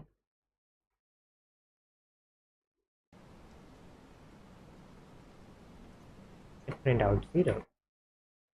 What? Nah. Unbelievable. That should not happen. Okay, that is happening. Hmm. So how do we get this number out of here? Let's go back to the wherever we were creating that pickup item. Okay, this is open door 1. We can get this, maybe split it. No. Okay, how do we do this? Maybe let's create a local variable called index, and this will keep track of all kind of indexes in our system. And we're going to make this a simple integer and not an array, please. Okay, and now we're going to set this index to be 0. So on the open door 1, on this particular objective, the index is 0. And what we want to do is we want to set array element on index 0 to be this value. Okay, so the item can, at the start of the item is going to be 0, and will it cause some errors? Yeah, we first need to check, does this index even exist before we start doing this. Oh my god. Okay, so we duplicate this and say does, okay, index get array get reference, and we again going to get the same index, the 0 index, which is over here. This is the index thing is going to happen at first. Then we're going to check, does this index does this array even have an index? Okay, or maybe we, no, yeah, does this have this particular index? And we're going to get this, and is it equal to 0? Okay, so if this index is equal to 0, we're just going to say set array element, this thing, set array element index whatever to be the value itself.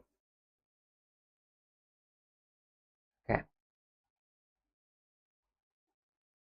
let me just make it a much more cleaner for us to understand. Okay, and now in the false one, what if it is not equal to 0? What if there is something inside that value?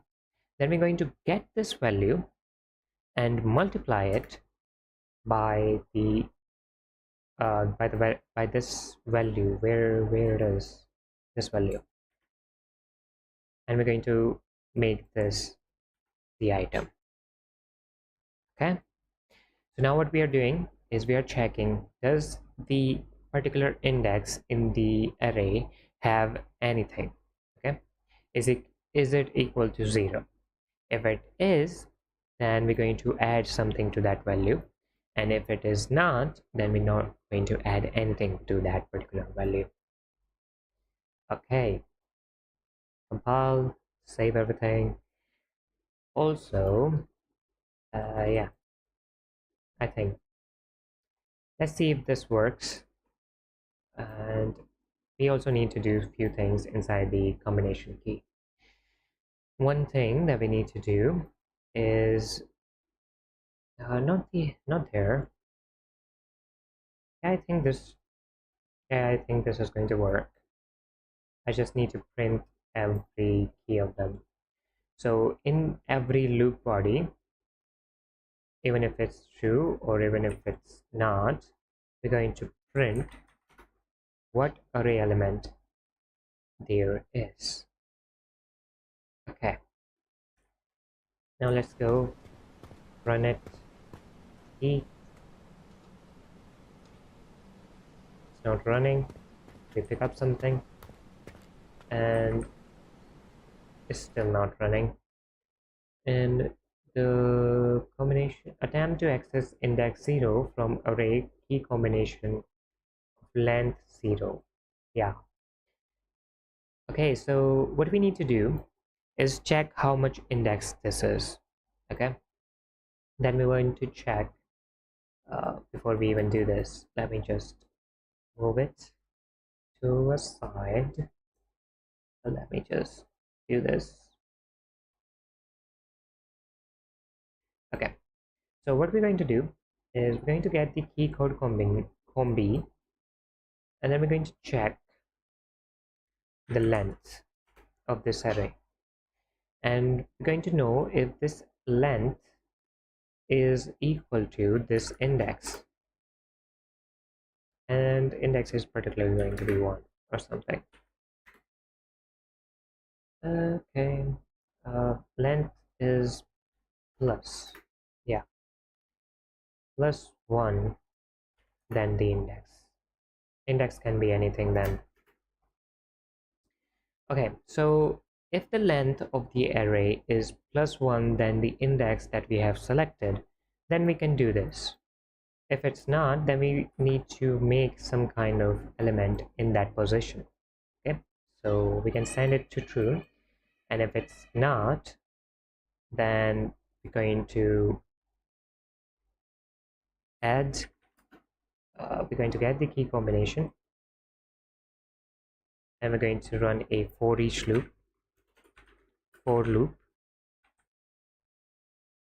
Okay, and the last index is going to be whatever index there is over here, and then we're going to add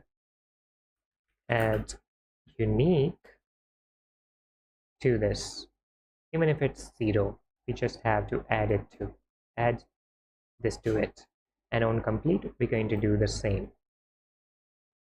Okay, now let's test it out.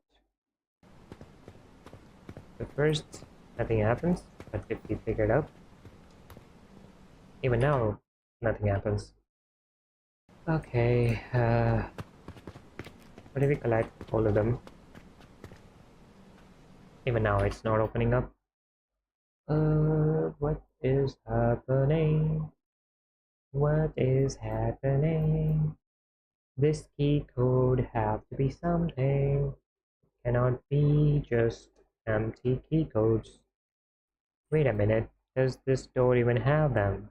No, it doesn't. Now let's test it out again. Pick them all up. Go over here. Get a key to open the door.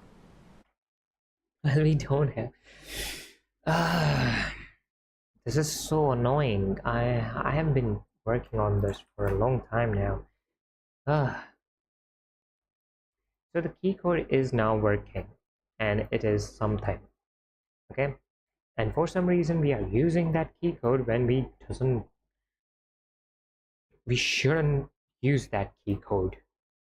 Why? Oh my god. Anyways, so if the key code is something, then it should open up the door, but I also want some kind of clue that it did. So we're going to say open the door. Okay, so right now it says get a key to open the door. Even if we collect 2, it says get a key to open the door. And if we collect 3, door unlocked. Okay. Finally. It's working. Finally. I'm tired as hell. Okay, so the door is open, as you can see. There we go.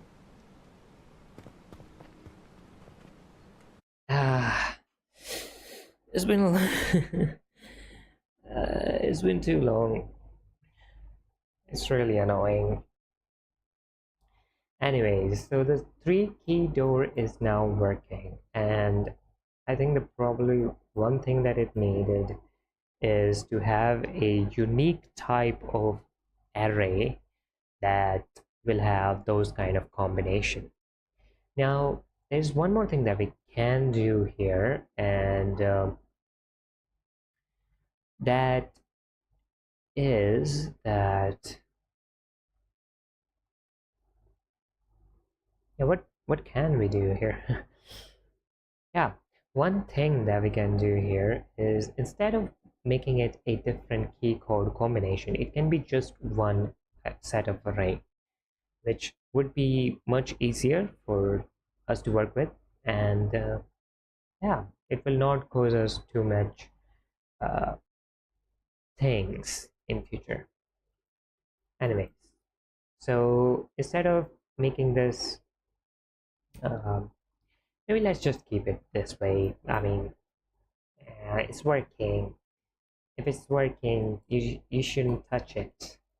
Anyways, so now that we have a simple puzzle where you actually need to find these all of these 3 keys to open a certain door, now we can move on to some other types of uh,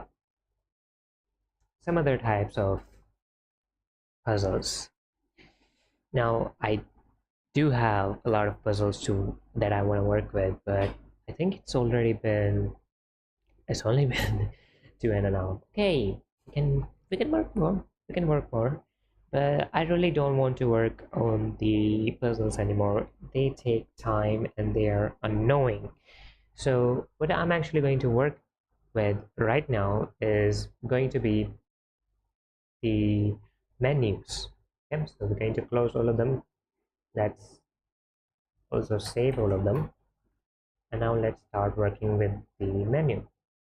So if we press 1, I guess, was it 1 or L? Yeah, L. So in options we can set the mouse sensitivity to be something, okay, but that mouse sensitivity does nothing in the real sense because of this particular bind value. Okay, and this is happening because I don't know where to put this bind event, where this bind event should be placed. Okay, and now I know where to put this bind event place or whatever this is. And how we're going to do that is, first of all, uh, yeah, delete all of this, go inside this pose menu, and over here inside the options we go to this options tab is opening up this particular widget, and this particular widget is setting the access values, right? This is where the bind actually occurs from. This is where the bind actually follows through. Okay, so this is the bind on clicked, and also if we have a dispenser, where is the dispenser? What? We don't have the suspension. What? Whoa. Now that should not. That should. What? Ah. Okay. Okay. So button is good. Where are the sliders? The sliders are inside the accessibility. So we go inside the accessibility. This is the function. Okay, this is the bind event that is happening. Okay, so this is the bind that we want to check into.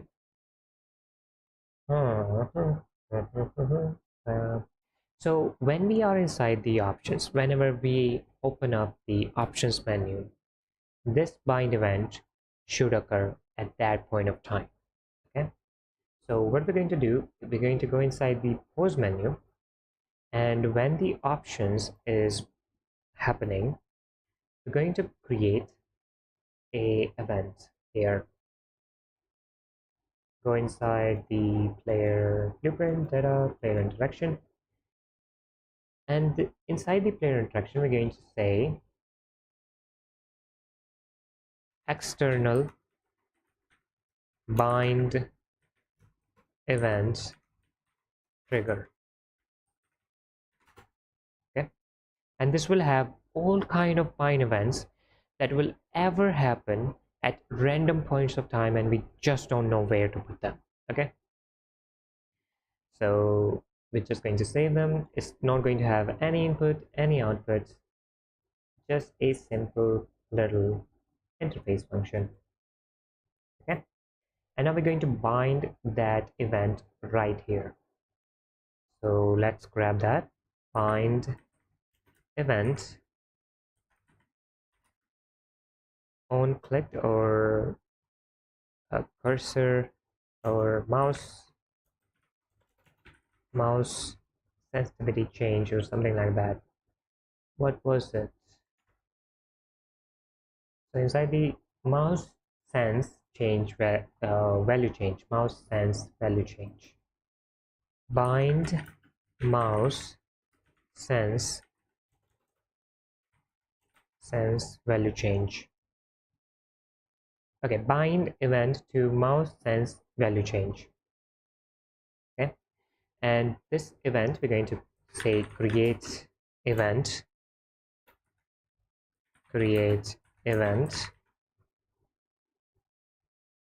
and it's going to be the same event that we are using right here.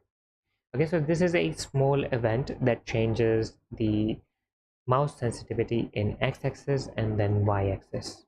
Okay, so we're going to just choose that event right here. Update mouse sense, compile and save.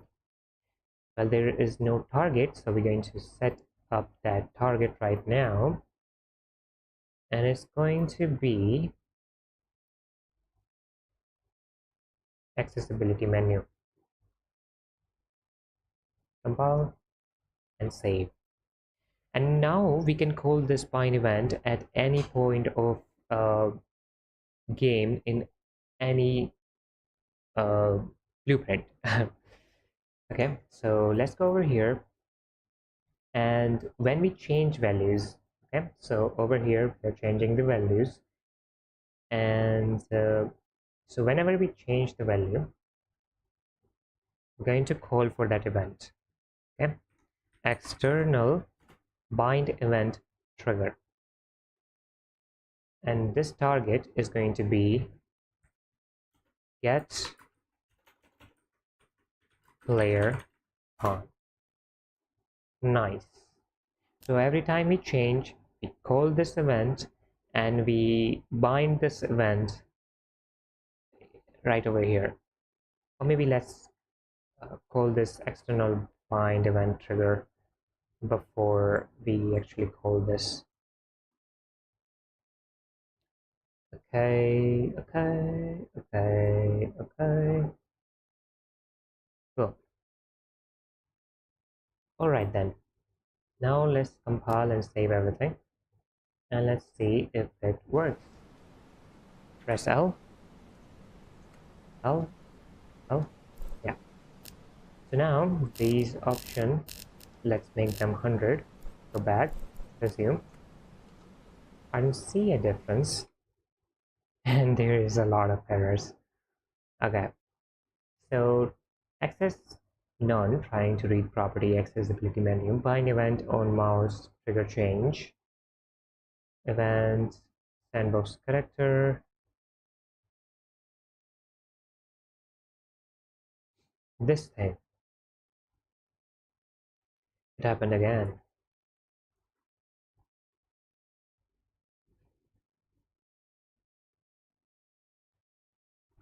No, I'm sorry. Ah, okay. Ah, this is also going to be a bit annoying. So, how about we move this at the back? Compile and save. Okay, SL options, change a value, go back, resume, and yeah, more errors.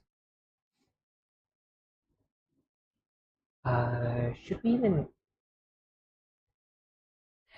I'm already making a costing here, so I don't think we should even consider binding event anymore. We will use it someplace else.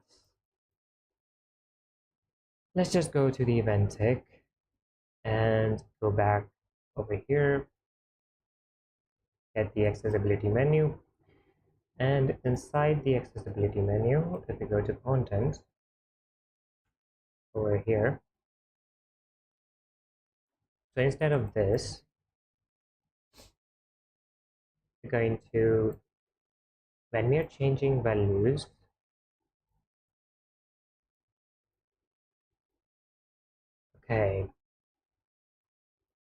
okay, so this is not going to work.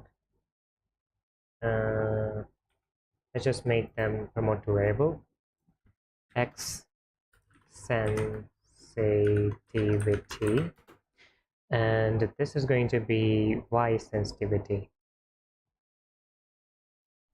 y sensitivity. Okay, and we're going to make them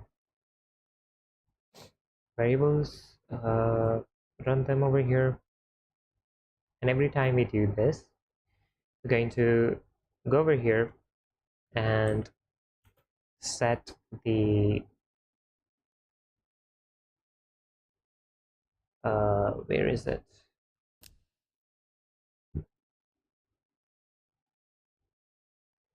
Set the mouse value change. Yeah. Okay. So now we are basically changing them and setting them like this. And now what we want to do, inside the pose menu, when we are trying to create the options, I'm just going to keep it on.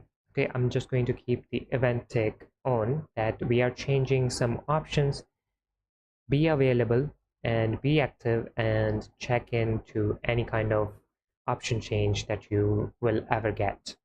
Okay, so for that we're going to create a variable called a option changing,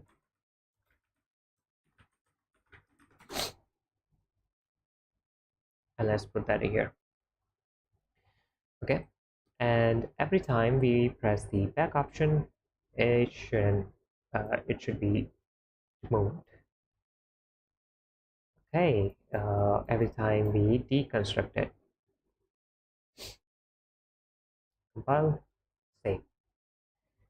Now what we're going to do is, inside this event settings, we're going to create a branch, and we are also going to create a pose menu variable. Right click, promote to a variable. There's going to be pose menu. Okay, and add to viewport. This can be the target. Nice. So now what we want to do is in this branch we want to check is option changing true or false, and we want to run this only when the option changing is true. Okay, so option changing is true. Then we're going to get the accessibility menu, and from here we're going to get x content sensitive. Where is x? Why we're not getting it? Why are we not getting it? X, yeah, this one. Get X sensitivity and then get Y sensitivity. Get Y sensitivity. Nice. And now we're going to just set them to the X look sensitivity and Y look sensitivity. There we go. I think this should work. No binding event. No fancy stuff. Just good old event check. Go back, resume. Okay, now the mouse is stuck. We don't want that. Do we? Why is it going back to 0? And that's annoying. So, what? Mouse is not moving. We need to check in the value. What is the value? Oh, why? So when we are changing them, I want to print string X look sensitivity. Okay. So right now it's 0, 0, 0. Even now it's 0, 0, 0. And it didn't change. Why? Why? What is happening? What about this one? Does this... Wait a minute. Why am I doing that? This is the X sensitivity, this is the Y sensitivity. And what is the input of the X? Option is 0, 0, 0. Not good. Why is it 0, 0, 0?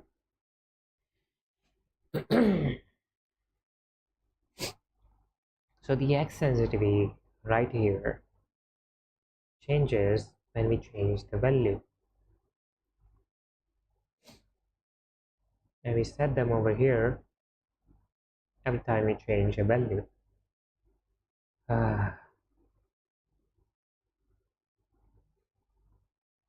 So I think right over here they work nicely. For some reason they don't work that nicely when we how about from the pause menu we get options, and from the options we get accessible. I'm sorry. And from here we get the accessibility, which I don't think we can get. Accessibility. What is the name? It should be WBI.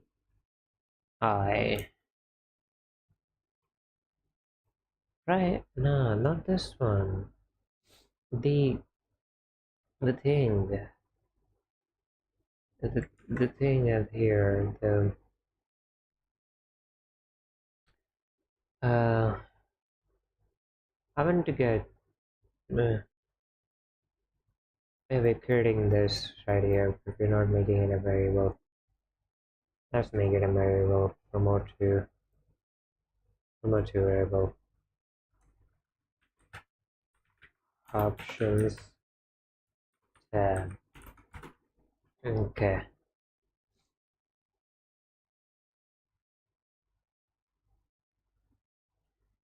Now, if we compile and save everything, then we can get from the pause menu the options tab, and from the option tabs we can get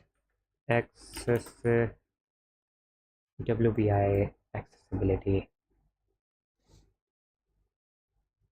And instead of this accessibility menu, how about we check this accessibility menu?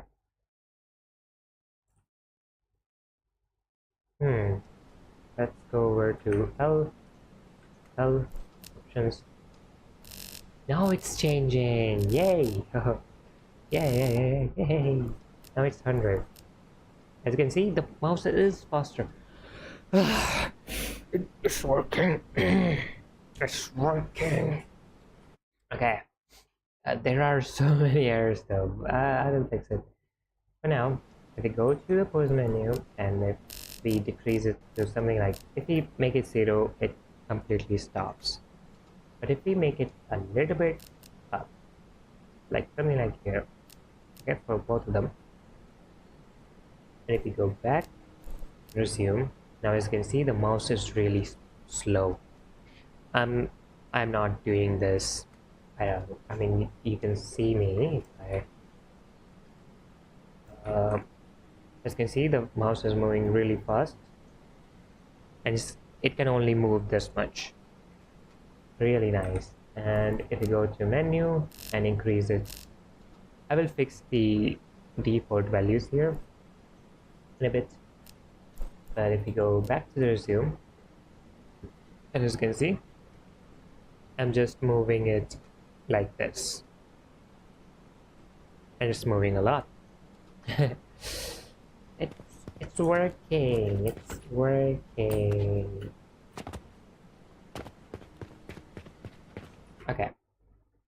Now let's try to fix this code. So this branch over here, yeah, what is the problem? What's the problem with the branch?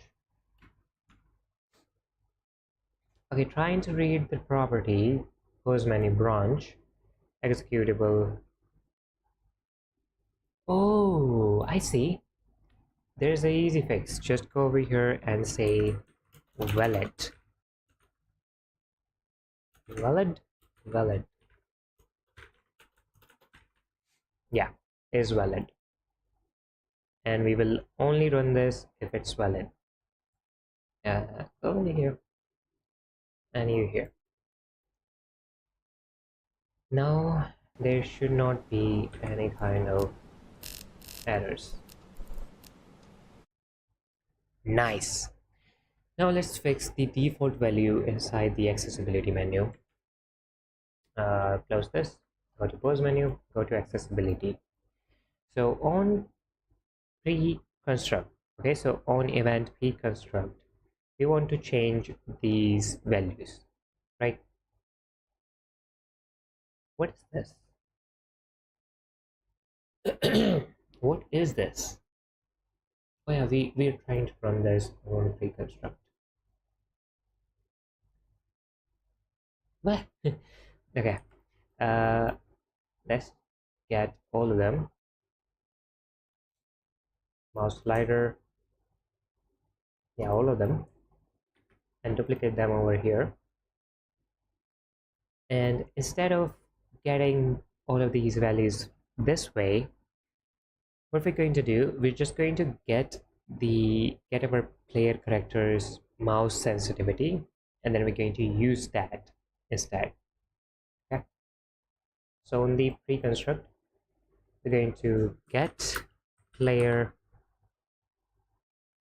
get Oh, not pre-construct, it's going to be on construct.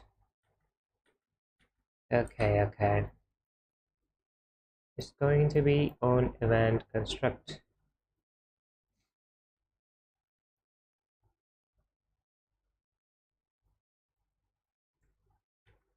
Duplicate, put them over here, delete this and put it over here, and this goes over there. No sound though. Okay, so when we are constructing this, we want to get our player character, get player on, and after that, as you know, that we created this player HUD interface, and right over here we can create another stuff as well. So one of the things that I will be doing is update options on menu. Okay, and it can also be just on the accessibility menu, and it can be different for all kind of menus. So this can be just access menu. Okay, and over here we're going to get all kind of values that we need. First we need the X mouse X sense, and the other one we need is mouse Y sense. Okay, first one is going to be float and the second one is going to be float.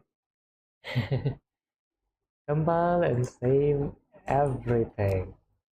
Make sure to save everything. Unreal can crash at any point of time. Okay, so now most of the things are working. Yeah, accessibility menu. I forget so easily. Anyways, so this is going to be on menu. You can just say menu, and you will have this message pop up over here. Again, this is not an input but an output. Why am I doing this? Okay, so this is going to be an output. So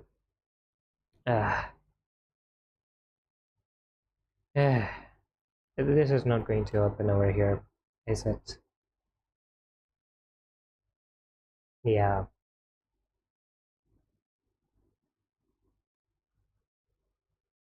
Is it? Or is it not?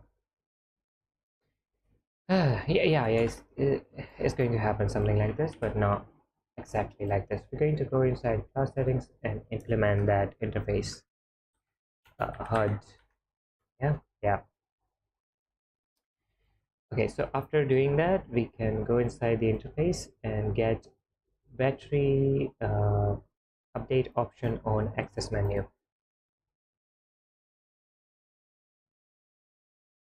Okay, and we want to update this as soon as we open up pause menu, I guess. Okay, so we're going to get the X value. Okay, this is annoying, kind of annoying. Yeah, yeah, forget it. Eh, eh. This is not going to happen over here. This is going to happen inside the player interaction over here. Sorry about that. Actually, let's just create another function. Not a class, a blueprint interface, which is going to be BPI menus, or maybe, yeah, menus. Okay, and this menu will have update option access menu. Okay, update options access menu, and there will be outputs, two outputs, mouse X sense and mouse Y sense. Both of them are going to be float. So this one, compile, save them, go to our sandbox character and go inside the interface, and we see the where is this? What? Oh yeah, we didn't implement it. We need to implement menus here. Okay, and now we need to add the X look sensitivity and Y look sensitivity. Nice. Compile, save. Also, this is not just like that, it's actually going to be twice, so multiply it by 2, right? No, divided by 2. Yeah, it's going to divide by what? No, wait. Yeah, it's going to be the same thing, right? Okay, yeah, it's going to be the same thing.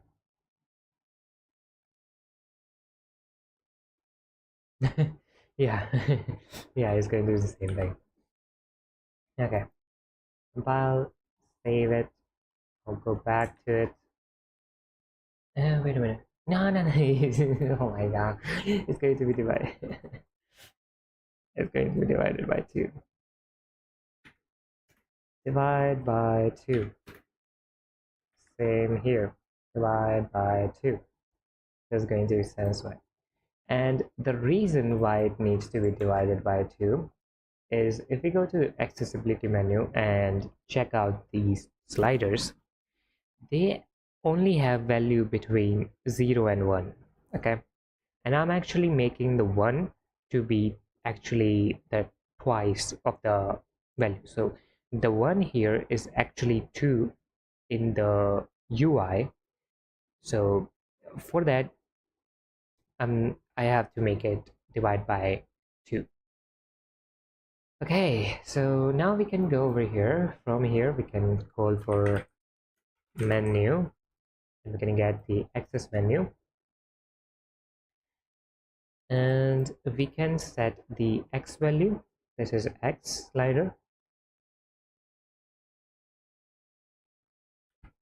and we can get the Y value, and this is the Y slider, and that's it.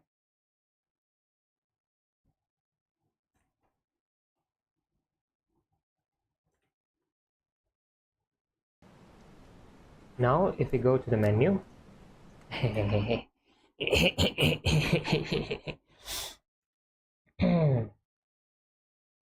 options, accessibility, there's nothing on the pre-construct, so let's also run this on the pre-construct. Okay, now if we click L, options, it's still not working. Why?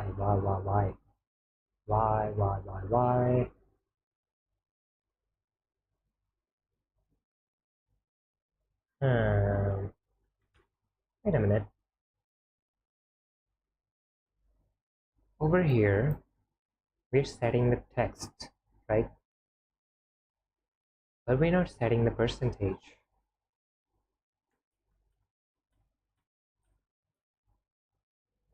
right? Oh yeah, we need to set the percentage instead of this text or whatever.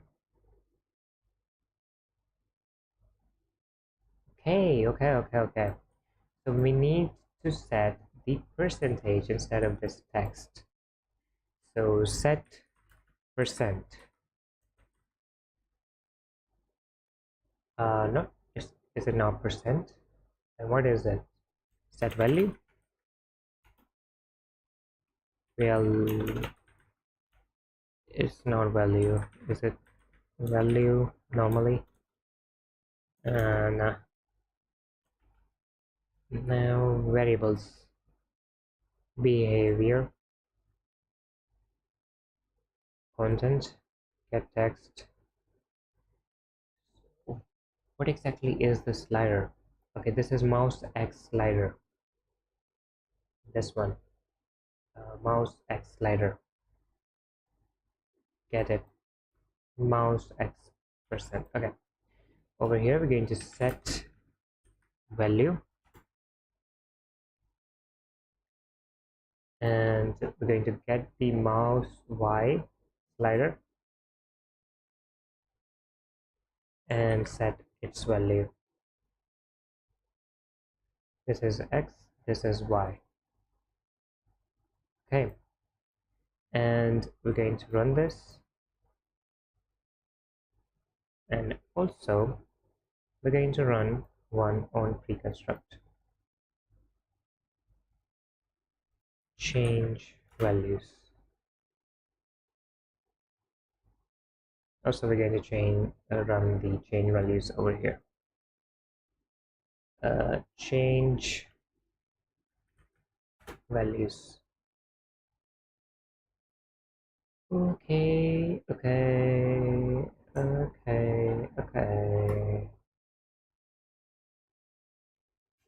Compile, save.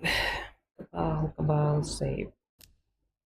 So now we are setting a particular value to the mouse slider, and we're setting this up. Okay, let's check it out. Options, and now they are 50-50. If we make it 80 or 80-90 in this sense, then we can go back, resume the game, and now if we go back to the pause menu, it's the same one. Yeah. Yes. I'm so happy. Okay, so finally the menu is working, and all of the other things are working. So right now, if you guys have any questions, you can ask them. Well, I can wait to know what else do I have to do. Maybe add some. Okay, I will be adding few backgrounds to the menu. Until then, if you guys have any questions, you can ask them. Okay.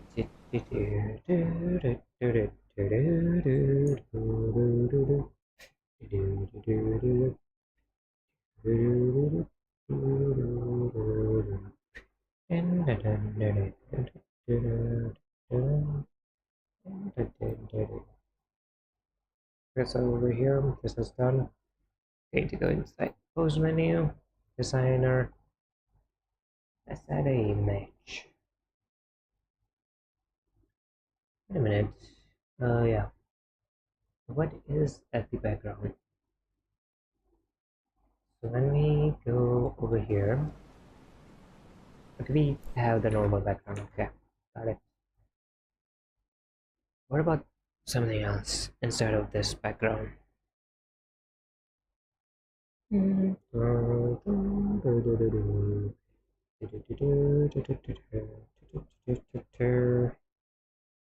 I don't have any visual stuff right now, but we can make the options menu. Nah, let's just keep it. For the prototype, I think is all right. I don't want to work on this right now. Though the thing that I can work on is more menus. So before we have accessibility, first of all, let's move this. Oh, no. Yeah, something like this. And now we're going to create another button actually. Okay, so button, we're going to put it over here, and we're going to make a horizontal box. right under the options. Okay, and the button is going to go inside the horizontal box. Nice. And now there are going to be actually one. Can we create a scrollable horizontal box? Can we? Scrollable common hierarchical scroll box or screen control. I don't think so. Okay, if it does exist, I will update soon enough, but for now we just need to create these buttons. Okay, let's add a text to the button. Let's delete this one first. And this text is going to be also, by the way, this button is fill, and this text says accessibility.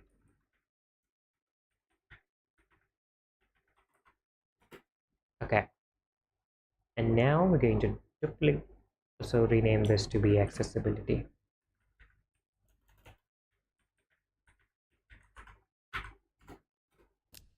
Okay, now we're going to duplicate this, and this can be the display.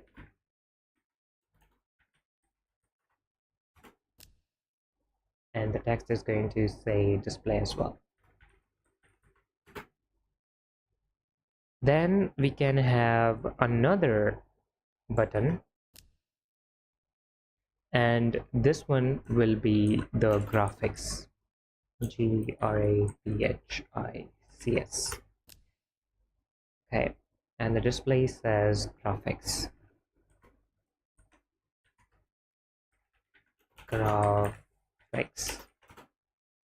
Then there can be one for audio, so let's add that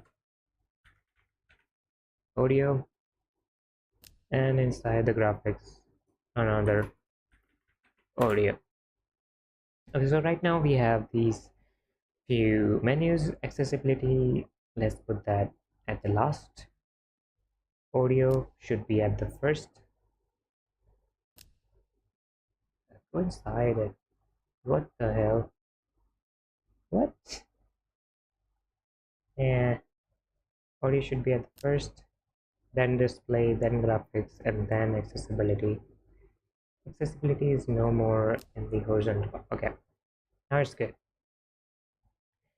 And now we're going to select all of them and create some paddings.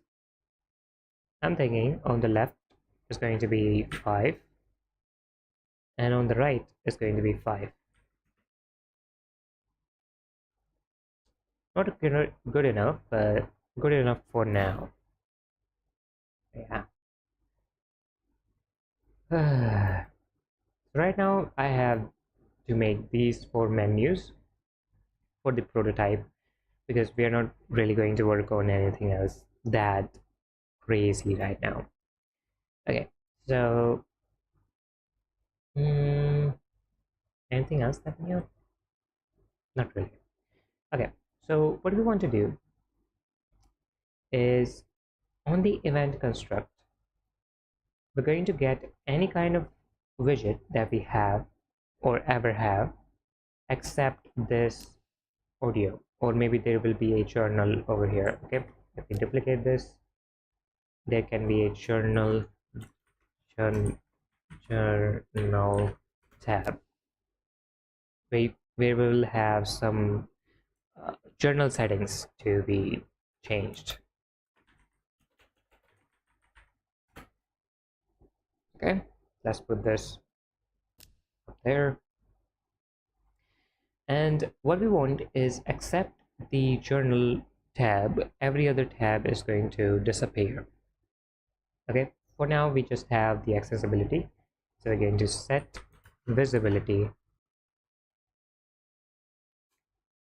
to be invisible or hidden.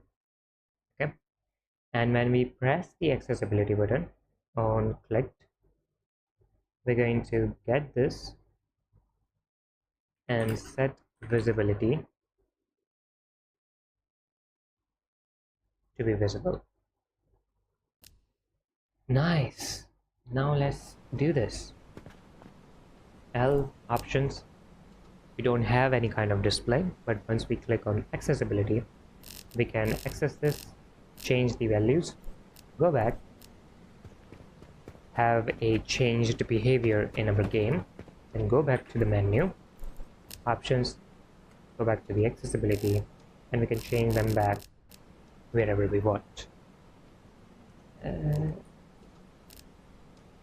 It's just that it's not inputting any kind of keyboard and gamepad that I still want to learn about. I really don't have an idea how I should be I should be going about that. So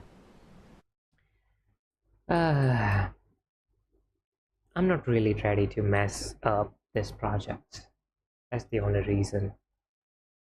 Anyways, now that we have menus in our page, though not everything is working, it's only the accessibility menu, let's make them work, right? Let's make them work.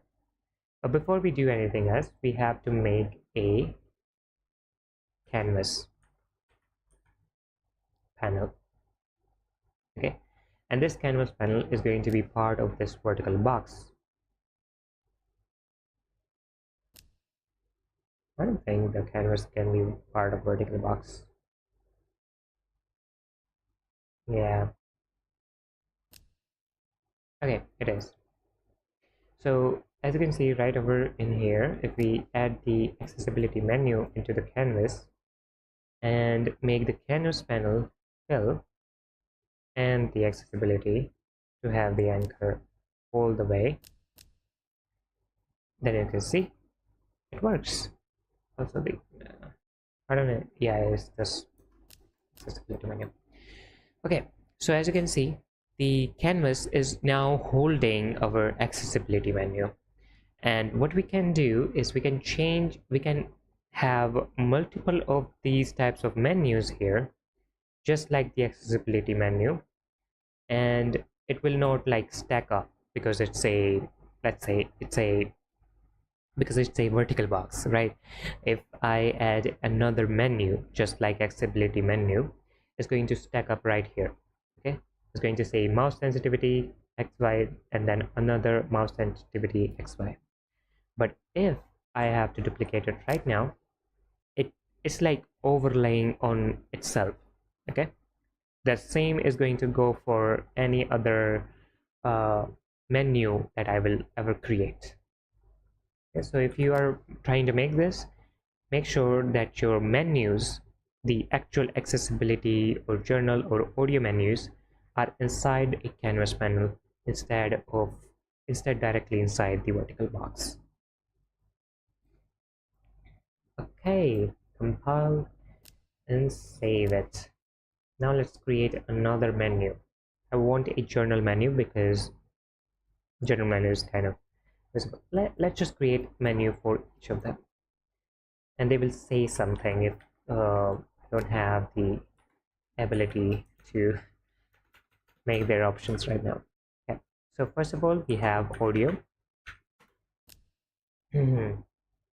Then we have journal, general or journal, general. Then we have WBI. This is going to be display. Then duplicate, and this is going to be graphics. Okay. So inside the audio, instead of the mouse sensitivity and stuff, we're going to get same thing. We're just going to get a text. Okay. And the justification is going to be center, and the text is going to say this is an audio section. Compile, save. Oh yeah, you're going to have a lot of problems, buddy. Okay. I think we should copy this one instead of that. Delete, delete, delete. Duplicate it. This is general. Duplicate. This is display. Duplicate. This is graphics. Okay. The display says this is an display section. Display section. And the graph journal says this is a journal section. I'm going to edit them tomorrow because right now I really don't have much time and my voice is dying right now. I don't know why. And this is going to be the graphics. For today, let's just make a simple switching function in the menus. Okay, so inside the options, we're going to add all of them. So click on the canvas panel and search for WBI. Let's add audio. Let's add display. Let's add journal. Let's add graphics. And now, when we are setting the visibility, we have to set the audio's visibility, the display's visibility, the journal visibility, and the graphics visibility. Also, this is actually going to run. Maybe let's make this a completely separate node. Custom event, hide whole menu. Okay. And we just basically run that every time. Hide whole menu. And when we click on any kind of button, like when we click on accessibility, first we will run the hide all menu, and then we will set this visibility to be true. A particular menu's visibility to be true. So this is going to be hide all menu. Okay. And now we can just duplicate this for audio, journal, graphics, and display. Now let's go to audio. No, this one.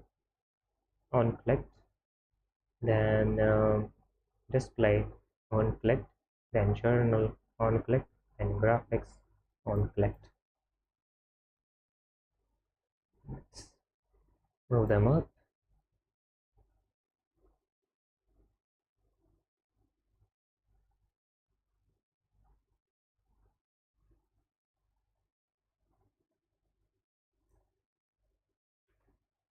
Okay.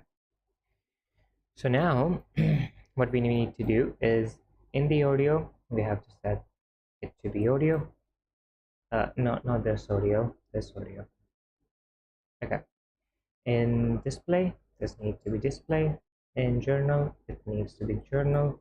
And in graphics, it needs to be graphics. File, save everything again. And now if we run the pause menu, if we click on audio, it says this. Okay, let me also fix that. uh, designer, go to each of them, go to anchors, set them to all, and this is going to be 0 and 0. Compile and save. Okay, let's try it out again. Options. Journal. This is a journal section. This is an audio section. I left the N at all of them. Wow. So this is an journal section. This is an audio section. This is an display. This is graphics. And this is accessibility. Nice. I did it. Yeah, I did it. I also have sounds on the menu if you haven't noticed yet. Is my character is surprised. Wow. Let's make him happy. Or laugh.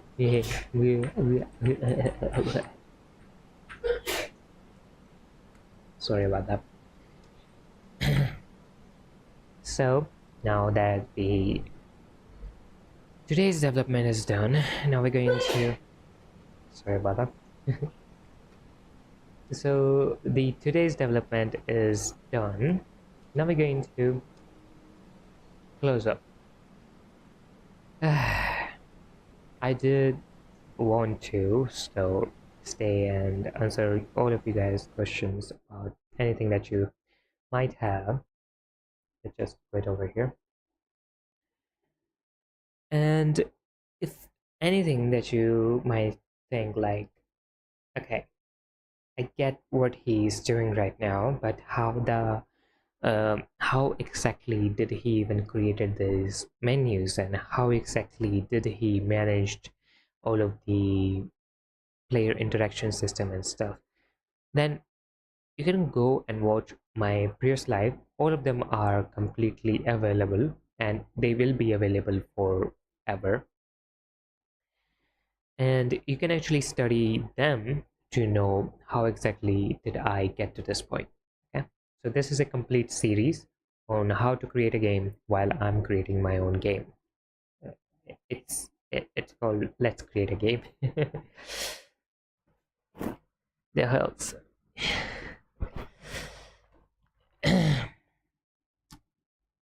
Well, I don't know. I thought I don't know.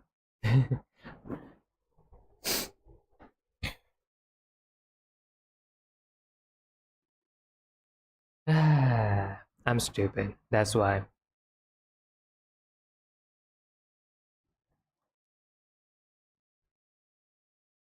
By the way, the I'm sorry is for you guys and not for him, basically.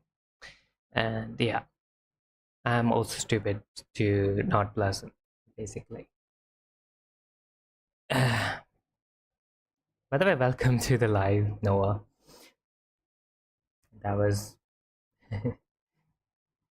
uh, all right. So, if you guys have any questions, you can ask, and I will be leaving right after this.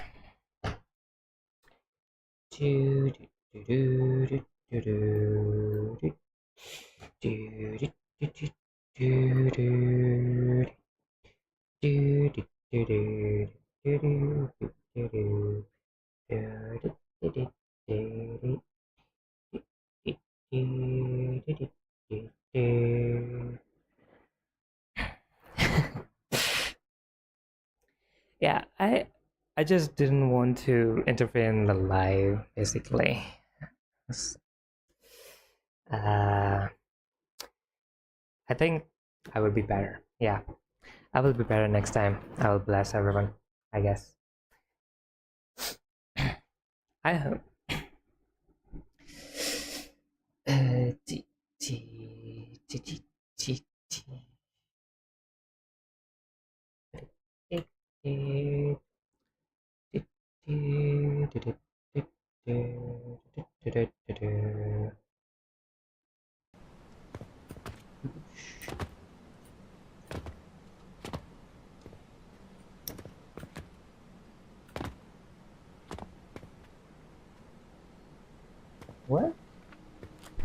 Why is that? Oh yeah, the key. I didn't get the key.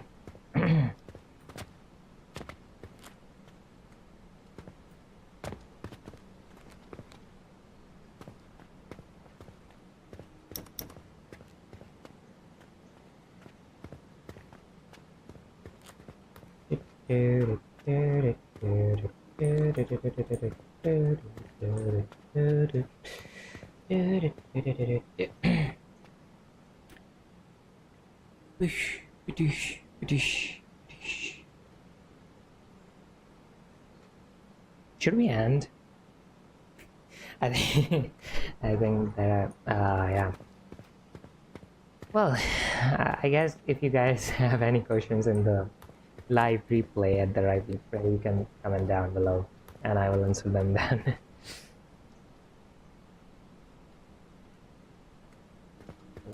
Also open this up so that we can go inside. Yeah.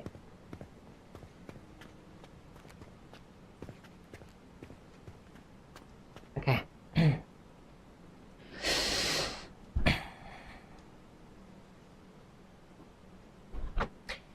Alright, see you guys in the next video, I guess. I don't know. This is really awkward for some reason. Yeah. Yeah.